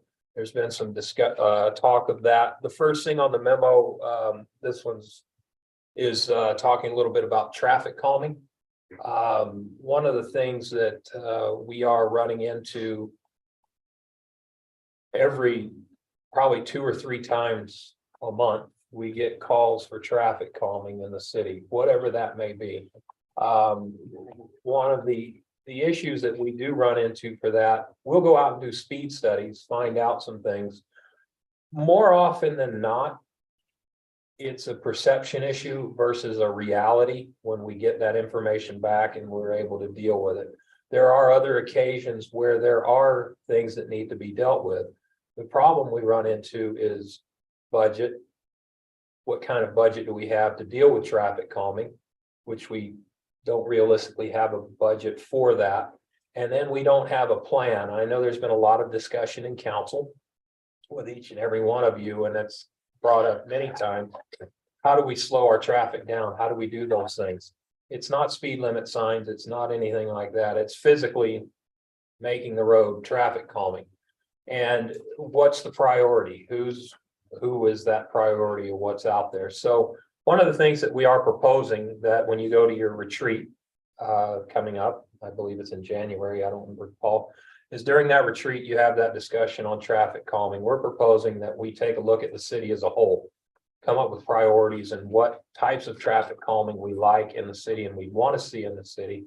And then we look at budgeting for those things, but do that through a study so that you have each year, same with the road maintenance plan, you have each year to be able to come back with something and say, we're going to put these projects on the ground and these are the costs that we estimate they'll be. So that's one of the proposals that's on here.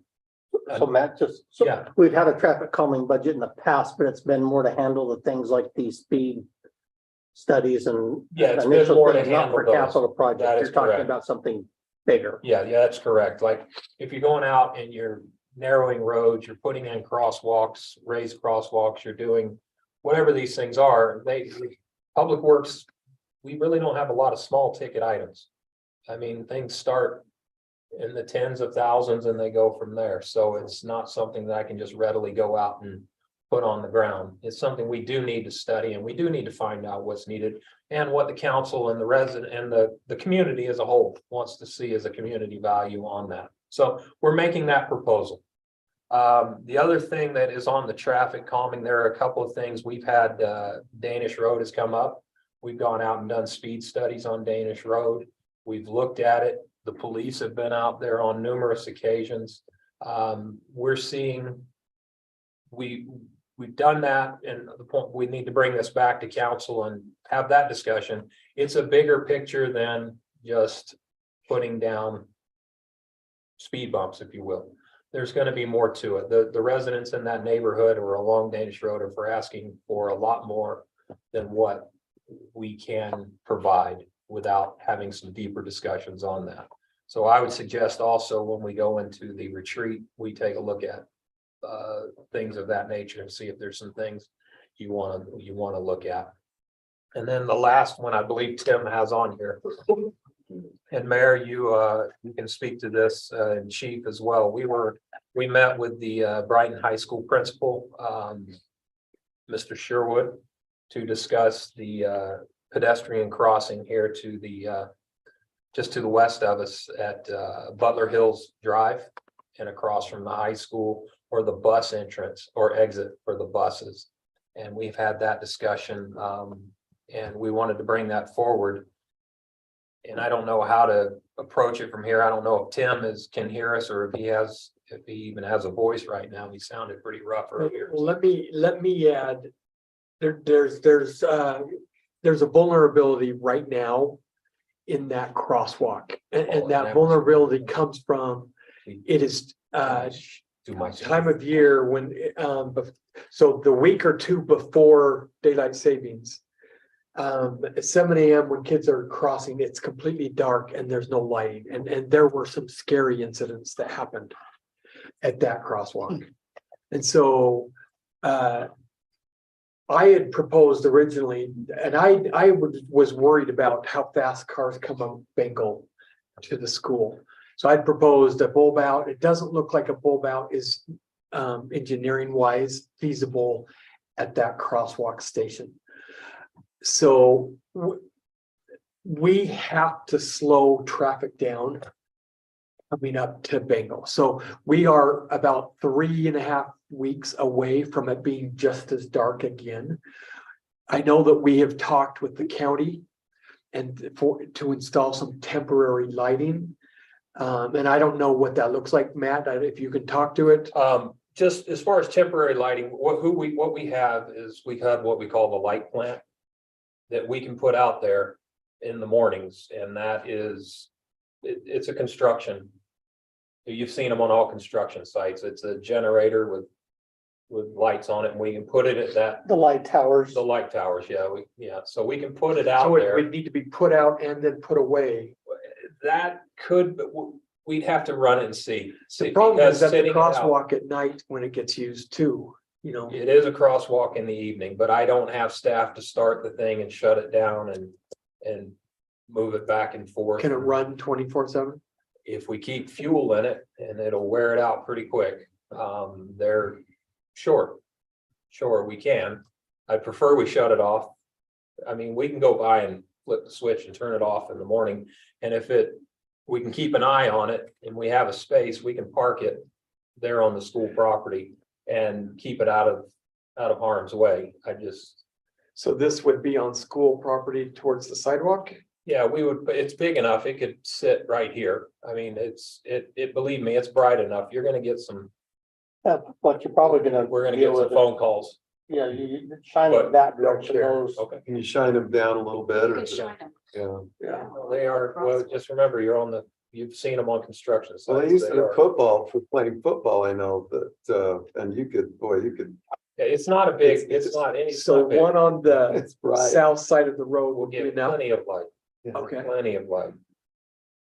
Just on the way here, I saw one of the kids crossing on these here, and I do worry about eastbound traffic coming up. There's a merge there. Sometimes people get in a little bit of a race to try to get in front or hold off. Yeah, Oh, that try never to beat happens this. every day, Yeah. So That, yeah, that's a problem. considering that. we had talked about or you can see about, I thought that was 30 feet. I'm understanding that that's closer to 90 feet. It's about 90 feet. So 90 feet is probably too much. We can't do anything closer to that because of the right-hand turn in onto Butler Hills Drive. Yeah. Is that why? Yeah, you can see this turn lane. And you also have this bicycle lane. And putting any obstructions, you're really not gaining a lot. And then if you put it out here, a bulb out, if you will, to add to the bulb outs are meant to shorten the distance between lanes. Right? That's what they're there for. So you can cross. And the idea is to put a safety island in the middle. So you're really only worrying about crossing one lane at a time without having to go through that. So, and then you also have the same issue, if you look over here, although this isn't a lane, it is a bicycle lane, and you have the same type issue. If we go, yeah, so these are the problems right in here. So Matt, is there Create an anything issue. we can do west to slow traffic before it gets there? A raised island that's not a crosswalk, is that even a thing? Putting a speed bump. I mean, I don't know if I'd call it a speed bump as much as a, Is, you know. is, Mayor, what you're Speed saying, table. do something in this area, either intermittent islands or something that'll visually signal Yes. to the driver, wow, I need to slow down. I mean. I'm not comfortable just with lighting, because lighting something cannot be on or lit. And if a student's in that crosswalk, it's not, you know, and there's not lighting, that's the danger. Well, I think we always need to return to the fact that slower speeds make an accident, God forbid, usually survivable. And I think nothing is more important around our schools than to slow vehicles down. What if we did a bulb out, Matt, at the first entrance that's not a, Here, yes. I mean, we've got a lot of room to work. I won't say we don't. We have a lot of room to work, but we have other uses of this road. So if we push it out too far, any bicyclists coming up this road are pushed out at that one spot out in travel lane and then back in. Well, why not do something that is located on this side of the bicycle lane, and really make this, you know, do away with the turn lane there and make the cars come closer together and protect the bicyclists. Although, I mean, there's, I had a discussion with the mayor yesterday. Eastbound traffic there, I think there are some things we probably could do. I did consider a protected bike lane, something that would make that merge a little bit more visible. That would just naturally make, you know, we've got a 30-mile-an-hour speed limit coming up the hill. It will generally, again, coming up, people will probably exceed that more often than not. But if we can catch them about the crest and keep them back down, then they will stay there. As far as the specific, now this isn't me trying to be a malcontent or anything else, but one of the things our first city manager really taught me was how to ask, or at least point out really tough questions. Things that we also should be considering is that crosswalk, while it has moved a bit with the construction of the school, has been functioning. It has been there since 1979 or 69, whenever Brighton was built. Daylight saving times it's not a completely new thing. That's not an excuse not to do anything, but it is not completely new. I think lighting is a good idea. The RRFD, is that what those flashing lights are called? RFB, RFB. RRFB, rapid reflecting flashing beacon. Yeah, okay, well, I will work hard to remember that. They work. I think they're probably one of the best things that's come out in my lifetime, at least as far as for letting me know when there's a pedestrian in the road. And it doesn't matter how big of a road it is. The 4-lane roads up at Research Park was the first where I hit them. They do it. I think we should have them at least every school across this in the city. Part of it's behavior.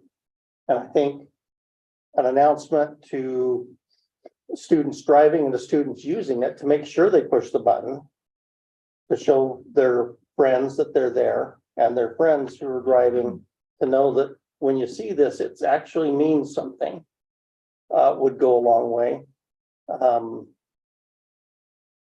Temporary lighting would certainly would bring a high attention to it, because those types of light that Matt's talking about are really, really different, and that would highlight that area for a couple of weeks. Are the type of signals you're talking about the ones, thank you, Matt, that are up at Bella Vista? Yes, the ones we just put in there. And This they last week. seem very, very effective. And those are here. Those do exist here. They are here? Oh, the school 20-mile-an-hour zone one? The RRFBs, which one? The school? Okay. Oh. well, there's- Yeah, that are like all around here. Mhm. Yeah, They're- those are, they're amazing. Yeah. But they're not at this cross. They are. Oh, they are at this crosswalk. As I said, I actually was driving up last night Mhm. when it was dark. It was after dinner. There was a group with a dog, 3 people that, Yeah, because I mean, I wouldn't have seen, but as soon as they pushed the button, There's the looking. lights. Yeah, I thought I had seen them. So how are those activated again, Matt? Push button. Just a push button. You do have to go out of your way. But if the kids don't push them, that's not working. No. No, the vast majority do. 90% plus do, but you do get occasionally some that won't. And unfortunately, it's that or the driver that's not paying attention where you have the horrible consequence. Don't you think 70% of it is eastbound traffic that we're worried about? Yes. Because you've got a You're coming roundabout, from the roundabout. you're coming from the roundabout, Well, you see the I students. give Yeah, well, eastbound, Eastbound coming up the Coming hill up the seems to hill. be the worst, yes. okay. I 'Cause give they've don't know come if from it's- a major arterial too. They've come from Highland likely. So Well, that's they're, where they're coming from, yeah, so yeah. they're just driving faster is all Yeah. I'm saying. So Yeah, they're, that's where the main problem is. If you got a roundabout, you're already going slow, you're being cautious. Then you see all the students, but when you're coming up the hill, you might not have students crossing or in the roads until you all of a sudden hit that crosswalk. To me, Ellen's changed my mind with design of roads. We have to do something to design the driver, not with a speed limit sign, to have to visually slow down before they get to that crosswalk. Right, and that's where I said a dedicated bike line would narrow that travel lane. Again, that's just the only one I thought of. We have traffic engineers that could do that, but. One of the other issues, and we're working with the Level headed. school on this, is the bus pullout. Right, And often at this time of day, two buses are side by side here, one going to the east and one going to the west. They'll nose out to try to get out in this traffic, and they will block views of students who are standing here. The student will push that button and they'll start if walking. the bus is in the way, that's definitely an issue that the. Yeah, the school district needs to fleet address. needs We've to- talked to them about having the school buses do a ride out only here. And go up to the roundabout and make the circle and come back this way if they need to. That's one of the suggestions we've given I'll them. follow up with Tom. on But that. even if but you're right there, that's, if the guys are nosing out Yeah, and they get in the way of that flashing well, light. just this car alone, I know it's not blocking anybody, but you picture a bus sitting at that point, Yeah, you you're won't see blocking it. somebody. Then your RFBs Yeah. are pointless because the only one that can see them is the bus driver. So, Biggest issue right now is the winter solstice is the very darkest on the 21st of December. I'm worried about this, what we do in this next, I mean, it's dark at 7. It's gonna In even be 3 darker. weeks, it'll be Yeah. totally dark at 7 AM again when kids start crossing there. So the temporary light. temporary light plant we can put up. It's in the yard. We'll bring it in and put it up. We'll operate it in the morning and shut it off in the morning, but it's the evening that. If there's perhaps an activity going on at the If it's a school. football we could game or basketball probably- game, then maybe, but I don't think there'll be a football game this year. it would be, Basketball. well, Yeah, basketball. but things, Yeah. basketball's on the other end, they'd be more inclined to actually be using the parking lot, most people. Right. But you may have, I don't know if I've seen a lot of plays or other musical things. That would be. That in towards that west area, Yeah. those people may. If they can park in the east parking lot, they will, but I'd have to have one of those. to kind This of would be see. walkers, When is school out? When is, 240, 245. 220. no, I'm sorry, 25. December for the holiday. Oh. 2 weeks, the week, I think it's the Monday before Christmas. Okay, so we would have less of a problem for that period of time if we put out the lights and worried about off and on. Just thinking, and there might be quite a few things Well, planned. I have fun. You know, is- That one's scary. Yeah, That one's definitely an issue that needs to be yeah. addressed. Well, I have staff in here in the building at about 7 o'clock every morning and they can start the plant up. Or we can have them come in a little bit early and start the plant. Do we have That's one not a then? big deal. What's that? Do we have one of the County does, right? towers? No, we have one. Oh, We have a we have light plant. How many hours is that good for? I don't know for sure. But I mean, if you're talking, really, the huge crush of people is 7 to 7:30. So Matt, with your expertise, is the light plant enough? In 3 weeks, when kids are crossing at a completely dark hour, is that gonna be enough? Plenty. It'll light it up better than the street light. Kids will be safe crossing. Well, Well, we'll be able to see them crossing Yeah. and people, but I'm Slowing not cars gonna- down is. I'm not gonna go on We record don't have saying they'll anything that we be can do before that. completely Yeah. safe. Do we need to ask police for help for 3-4 weeks to station a car there? If possible, chief. Yeah, Say, and the overtime budget to go with it, otherwise he'll say, We will approve that right now. I promise you, safety is more important. there's money. It's for Christmas. Oh, yeah. Wait a minute, you gave him money and I'm scraping money together to fix this? I do have, though, as far as direction. I mean, we're looking for a permanent solution. Yeah. right? Am I directed to continue to hunt for this permanent solution? Are we leaving the crosswalk in its existing location and trying to work west of it, Moving east of it it? 90 feet, I think it's too much. Kids will just cross coming up that May I, street. could you pull back to where you had the map? I want to, I'll be as quick as I possibly can, but You mean the bird's eye view? it's so important as we think about encouraging active transportation, encouraging our youth to walk and ride their bikes to school. I don't know if we know exactly how many of the students come from this northerly area. But I will tell you, as a pedestrian, and I walk a lot, you're always looking for the quickest, most direct way. And I think it's worth thinking about if there's 3 main entrances into the school.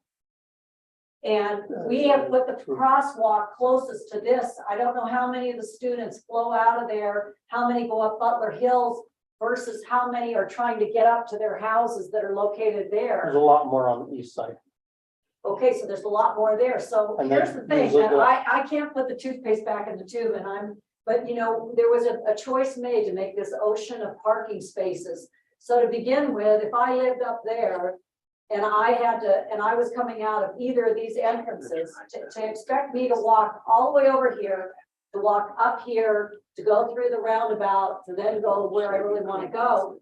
I want the council to consider, you know, we have this beautiful city hall campus here, I call it, because we have the police department, we have the city hall.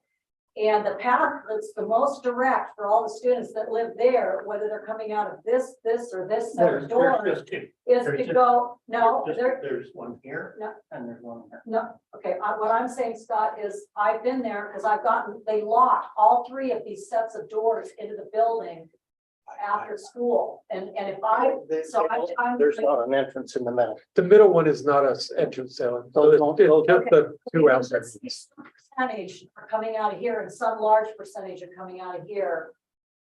But, so the point that I'm trying to make is if they're trying to get up here, the most direct way is this nice little short walk. And to cross and to go through our. They come out this door and they walk straight up here and go up that way. There's not an exit here. There's an exit here. It's the same one that you go into the auditorium and they come out on this sidewalk and get to the road there. Okay, so what I'm saying again is if many of these students are trying to get up here. I don't know, do they really walk along Butler Hills? They probably, most of them depending go where up. they live, many of them would be trying to go that way. But you can't come out the middle of the school. There's no door there. That is not Okay, how they get then in if and they're out of the coming school. out of here, it's still, if they're trying to go that direction, that is the direct line to get that way. That's not where they go. Well, The we have vast- designed it so that they. The vast majority of the students are gonna come out this door and that door. Those are the big doors into the school. That's where they come out. The ones that come out here, they go this way, not very many this way because because Butler Hills Drive is this batch. People who live over here, and all the way over here are coming up the main entrance and going up and. You don't want to hear my ideas, so I'll just sit back down. Well, we can discuss some more about that. So, okay. So Matt, yeah, let's keep searching for a solution, a permanent solution. Yeah, Okay, the other question though would be street lighting. This corner could realistically take a street light. if it doesn't have one right now. It doesn't It have should, one presently. Are That should be we a public pushing step. forward for, the school has offered one of those. If we want to push forward with the other one, and then if we do that, we can look at the calming on the west end and go in that direction. Is that what I'm hearing? Yeah, So the street light would be on the south side where the school property is. north. We could put them on the north. Oh, you end. could put it, the school would pay for that? Yeah, the school has offered for the second light to go in on their property. They know there's a lighting issue there. And I think that's a great idea. We've never had one there before. No, Interesting. no, if you go in. If you go in, the street lights, in other words, we would put these, Dual one. More of those are, these need to be moved out, by the way. They were built that way before. What's that on? That's not is that gonna flag? be enough for a But permanent one, lighting. but one on situation, right? each side would give a lot of light at that at that crosswalk. If one on each side of that. I'd probably also ask at least for this side of the street, that's north, to have a backlight, so you're not trespassing back into the neighbor. And then, I mean, there are some extreme measures, so I've looked at it and thought about doing a median down the middle. Giving the refuge and making both of these right in, right out. Only, there's that extreme measure. I'm okay. There is moving, making refuges along here. The Butler Hills could not turn to the east of that. No, they would either go this way, come out this way, or they would go out this way. Oh, I'm pointing at my screen, or they would go out through here. I mean, I'm not saying that's what we're doing. I'm just No, saying yeah, these are some things. That one we to- get, But that then- neighborhood unfortunately already has some severe restrictions on ingress and egress. So we're out of time. We're way over time, but Okay. so let's, Matt, if you, So push forward with the west side traffic calming let's come up with some options. and the street lights, get those put in, Yeah, correct? and yes, and the temporary lighting, I think is great. The light plant we'll have out there in the next week or whenever. Okay. We'll keep an eye, we'll go. for Permanent's that. gonna have to probably wait until. Permanents, weather breaks. those are 8 to 10 weeks out once they're ordered. And it's, So, okay, You can pour cement in this weather. no, we can pour. I'm Yeah. not worried about the pour. No, it's the yeah, I'm light. saying you're just ordering Yeah. it. Yeah, I just meant that we talked earlier about pouring in the winter and. No, you can you pour could have all year calcium long. and go all year long. Okay, so just to clarify, do you want me to come back with cost estimates on the lights, or do you want me to move forward with the lights, with And the then- permanent lighting. the permanent lighting? So I'm concerned that light that you showed us is gonna be enough. I More feel like the decorative, temporary maybe. plant, you're telling me is gonna shine a ton of light. Oh, yeah. Is the permanent gonna do the The same? permanent's not gonna be as bright as the when we're talking, once again, picture the freeway. They're so bright because they're working late at night, so they need it daylight when you're working. So they light things up pretty big. It's blinding in some cases. Right, do That's they have how a bright they are. switch? Street lights will cast. Yeah, I'm Mike has concerned been that's studying not- these more than I have, so A they'll one cast on the each the side. light fan. And if you have one on each side, that fan will cover the whole crosswalk, I would think, by the width of the road. I mean, it's not gonna be a spotlight for sure. Yeah, No, that would be my concern. Well, we can raise, Floods. you can look out there now and see the two lights that are on that, so. What's the kelvins on those, would you say? Is that Mike would know. On these, that's a good question. 8,000 maybe? But I think you understand the purpose, we need to Kelvin's get the something that color. works. No, the color, yeah. But you These can't look have yellow to huge me. I think bright we ones out want a there all the wider time. one, is what I was That's saying. So the problem with the wider one in the snow, they bleed in the snow. You can't see the bright white light. Those blinding a little bit. Well, it goes away when it starts snowing, you don't have any light. So that's where the the yellow yellow comes in. is what Yeah, gives you that's the- why you have yellow. so I don't know if I'm I think I want to talk about it a little bit more. Would you like me to bring it back next council meeting? with Yeah. Maybe As long as we can get the temporary part set up now. Yeah, temporary Okay. isn't an option. All right, well, I think I have my walking orders at this point, so I'll go for Can that. I just ask what, so Mayor, is that, or maybe Tim? Or I think we need to communicate with the school. A couple things is make sure your buses aren't sticking their nose out there. That's a significant, that's a real issue. And then. Student education and then- too. And the student education, say, make sure you push the buttons and make sure you're looking for the buttons if you're driving. Just be kind to your fellow If classmates. you remember the video from when we opened this thing, the jam was right here at Butler Hills. This was the biggest traffic jam. Wasn't the roundabout, it was right here with people trying to go in and out, the buses especially trying to make both directions and inching their nose out there to get into the westbound lanes. So if we get the sign off to make the bus turn right, they're still gonna block the flashing How about light. making it a right turn only for That's- all vehicles? But that's training for the buses as well to say, stop at this point of the line until there's a gap. Okay, so they would know to stop before the, Yeah, before the light, so that you can actually see a student standing there okay. and what have you. If a bus is gonna move, I would suggest the bus moves where they're not inching their noses out in the lane. Councilmember Burrell said a required right turn for all cars. What do we feel about that? Well, you would make that a right turn for the school.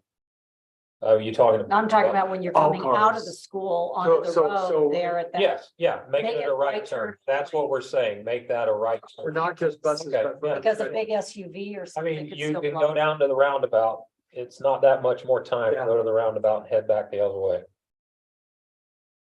And especially like you said, if we're talking safety, it's, 30 more seconds out of your life, isn't it? Right turns tend to be better. Yeah, and they flow.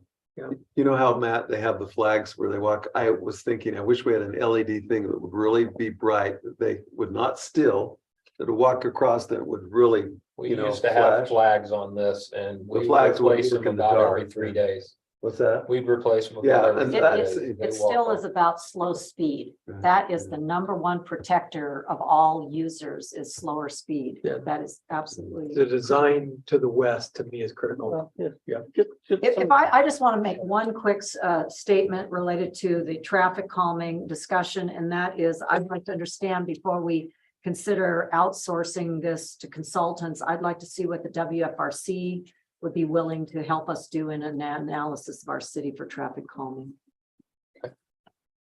Thank you. And you want some police presence when they can during this time period that he ramps up. Yeah. Even if it's for 40 minutes, don't you sunglasses. think, Yeah. 40 or 50 minutes? If there's a call, that's one thing, but if there's not, I would love a car there in, even with their lights on, just making sure that anybody coming up east is gonna go up I'm gonna slow down, so. Until we get a permanent solution, if that's possible, chief, I would love that.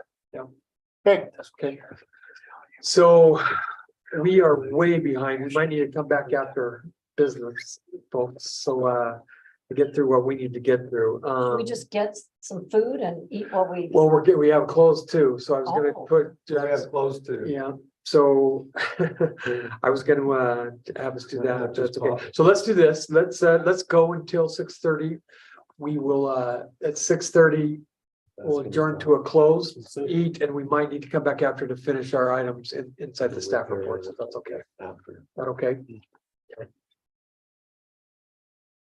Okay, so let's move. So the next item is C, which is a public infrastructure district. We call it a PID.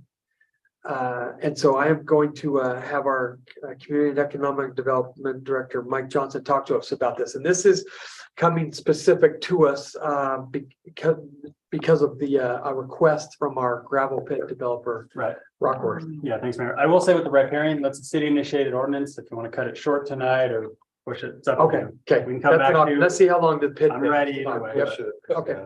Yeah. Okay, so a public infrastructure district, PID. We've received a letter of intent, which is basically an application or a request from Rockworth Development who is the developer and owner of the northern gravel pit parcel, that 21-acre parcel.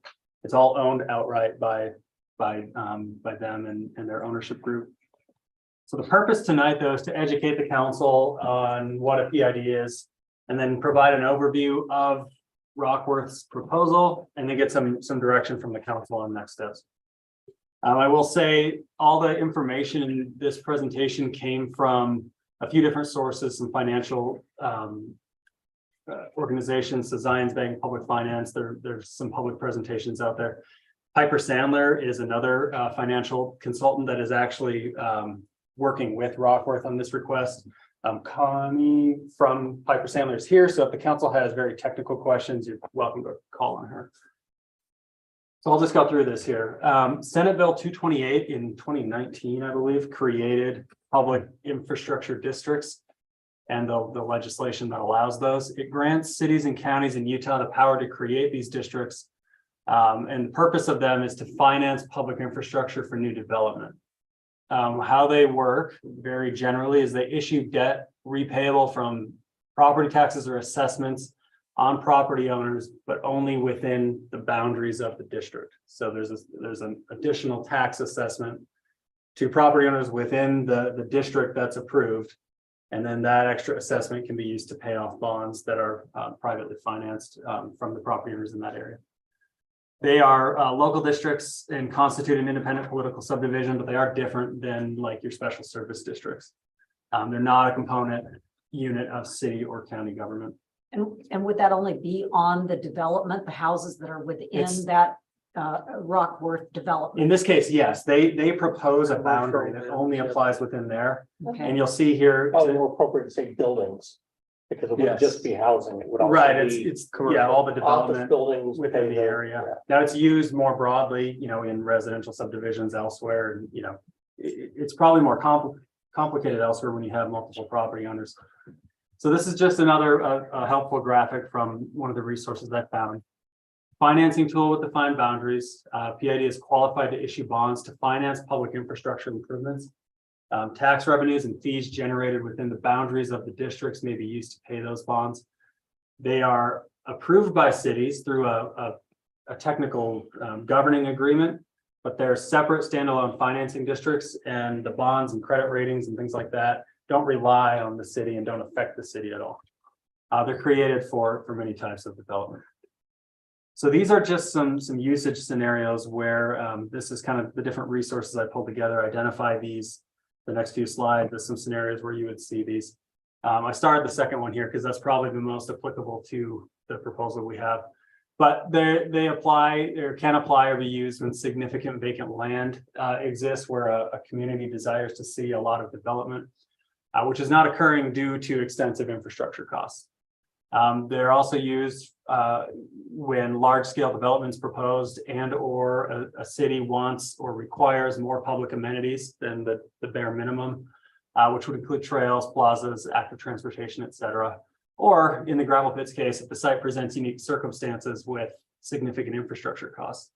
In the gravel pits case, there's hillside trails and reclamation and a large water line that they need to work around and engineer around. Some other scenarios where these can be used, again, projects with significant infrastructure costs, areas that are unlikely to develop without notable financing, or where private lending options aren't as are maybe more restrictive or less appealing than the issuance of bonds.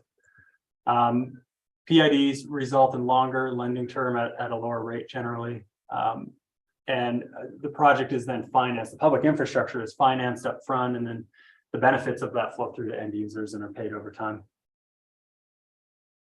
So an overview of PIDs. Again, some of this is repetitive, but I think it's a new enough concept that it's important to go through this. It's debt issued by a PID is not a liability of the creating entity or state, and that's a big part of this, where the council has the authority to authorize the creation of it. But the debt, there's no financial liability on the city's behalf, and it's used to fund public infrastructure for the city, a public road, storm drain system, different utilities that the city then takes over. Formation of a PID requires 100% consent of property owners within the proposed district boundary. They have broad power to finance public infrastructure of multiple types, including any improvement that will be owned by a local government. The extent of this is defined in a city-approved agreement. That would be kind of the next step in this process. Approval and usage of PIDs is fully at the discretion of the local government. Council has to approve these for them to become effective. And limitations may be imposed beyond the guardrails set by the state legislature. A governing document is adopted that generally acts as an interlocal agreement and establishes specific requirements and limitations between the local government and the district. It includes how the PID has an elected board. It includes, provisions on how that board is formed and appointed. It includes limits on how much can be lent, how much of a tax increase can occur. So the governing agreement can get pretty specific in what's required. A board, like I said, a board is created from local property owners following procedures established by state code and governing document. Those are elected positions after the initial creation. So you set terms and new board members are elected over time over the lifespan of the district. And again, basically how it works is additional property taxes. They call them mill levies, but it's a property tax rate increase within the PID boundary are established in the governing document. These rates can change and move with the market as the city's tax rate does.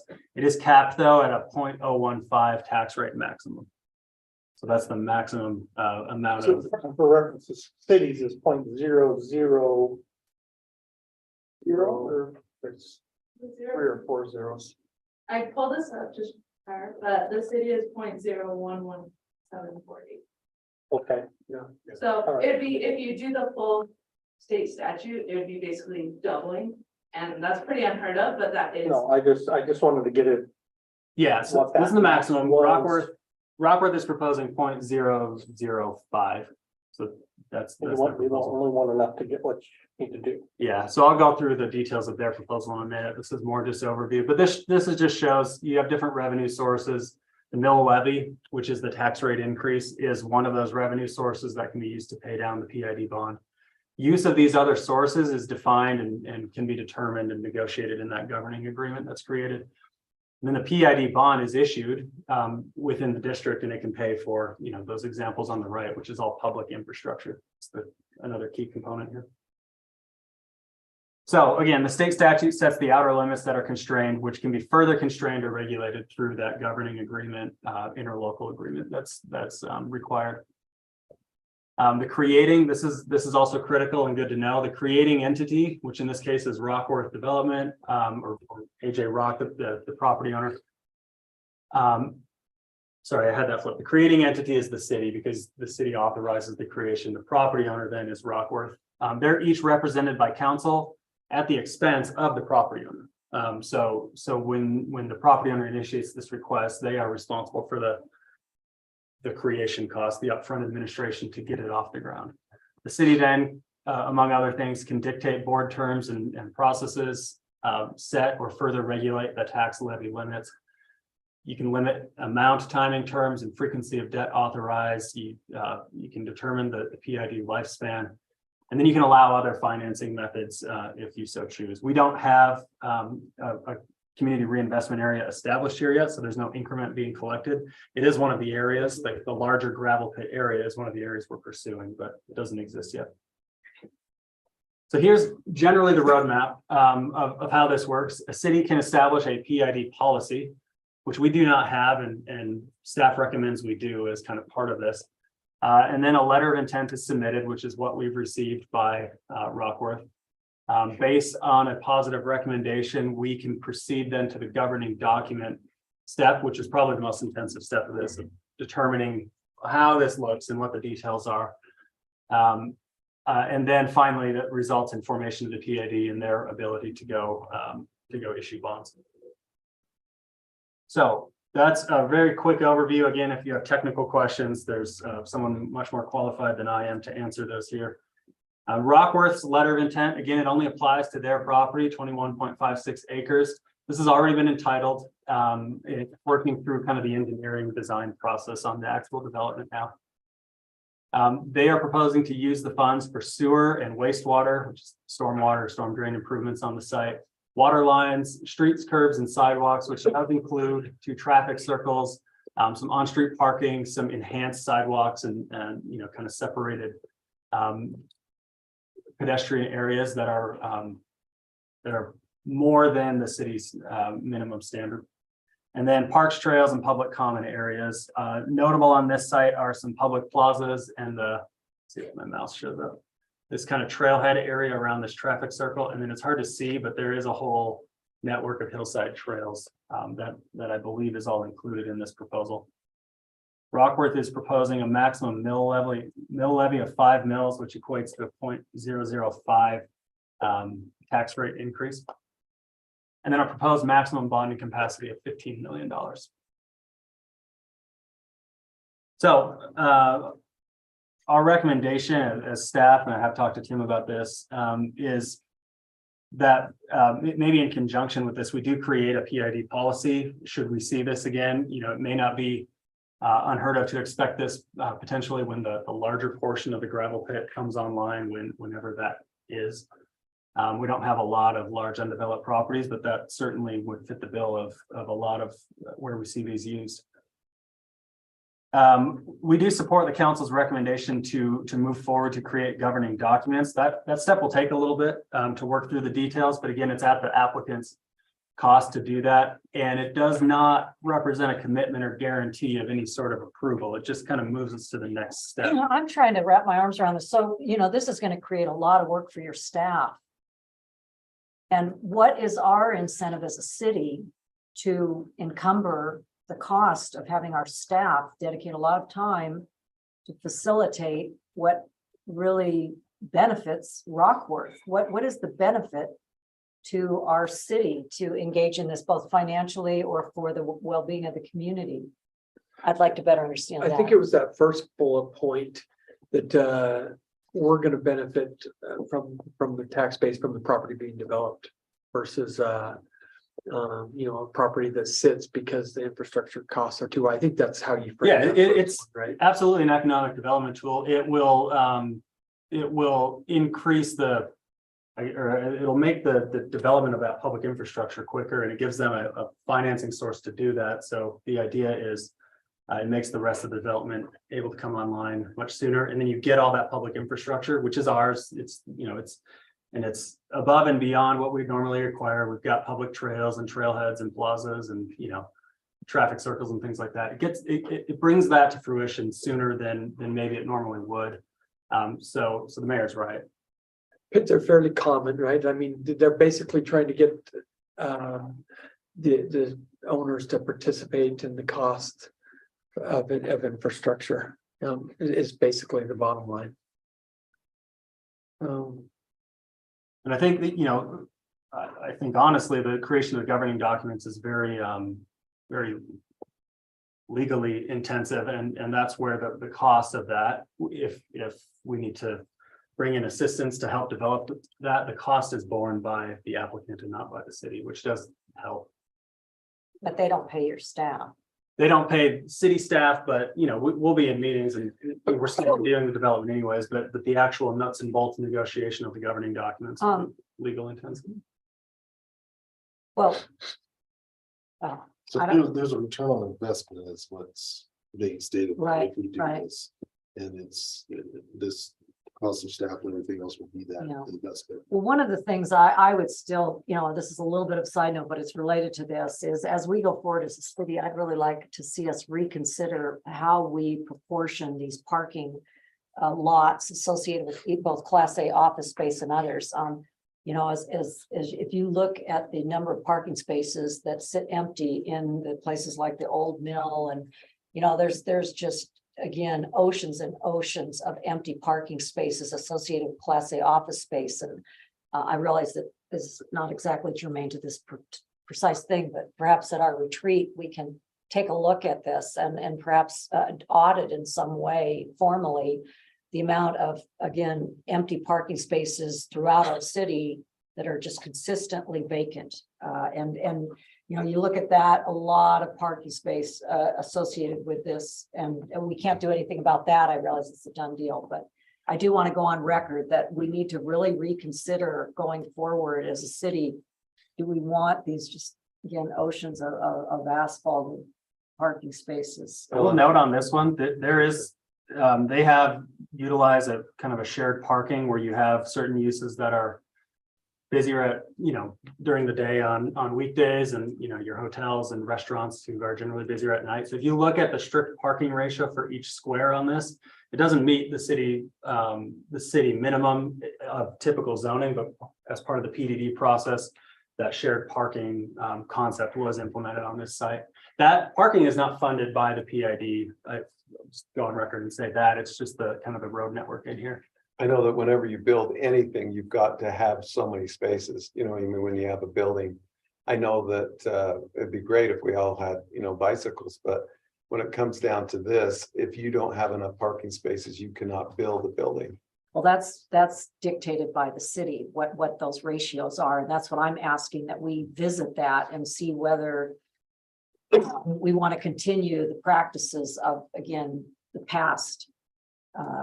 And without seriously auditing what is going on, it's just, going to be banter. But I would like to see us do a scientific examination of this. Yeah, certainly mixed use development is conducive to sharing parking because you have uses that complement each other at different times. I think your explanation that in this case you did to shared parking and that. It's not a lot different, but it is different. Yeah. So cut down some.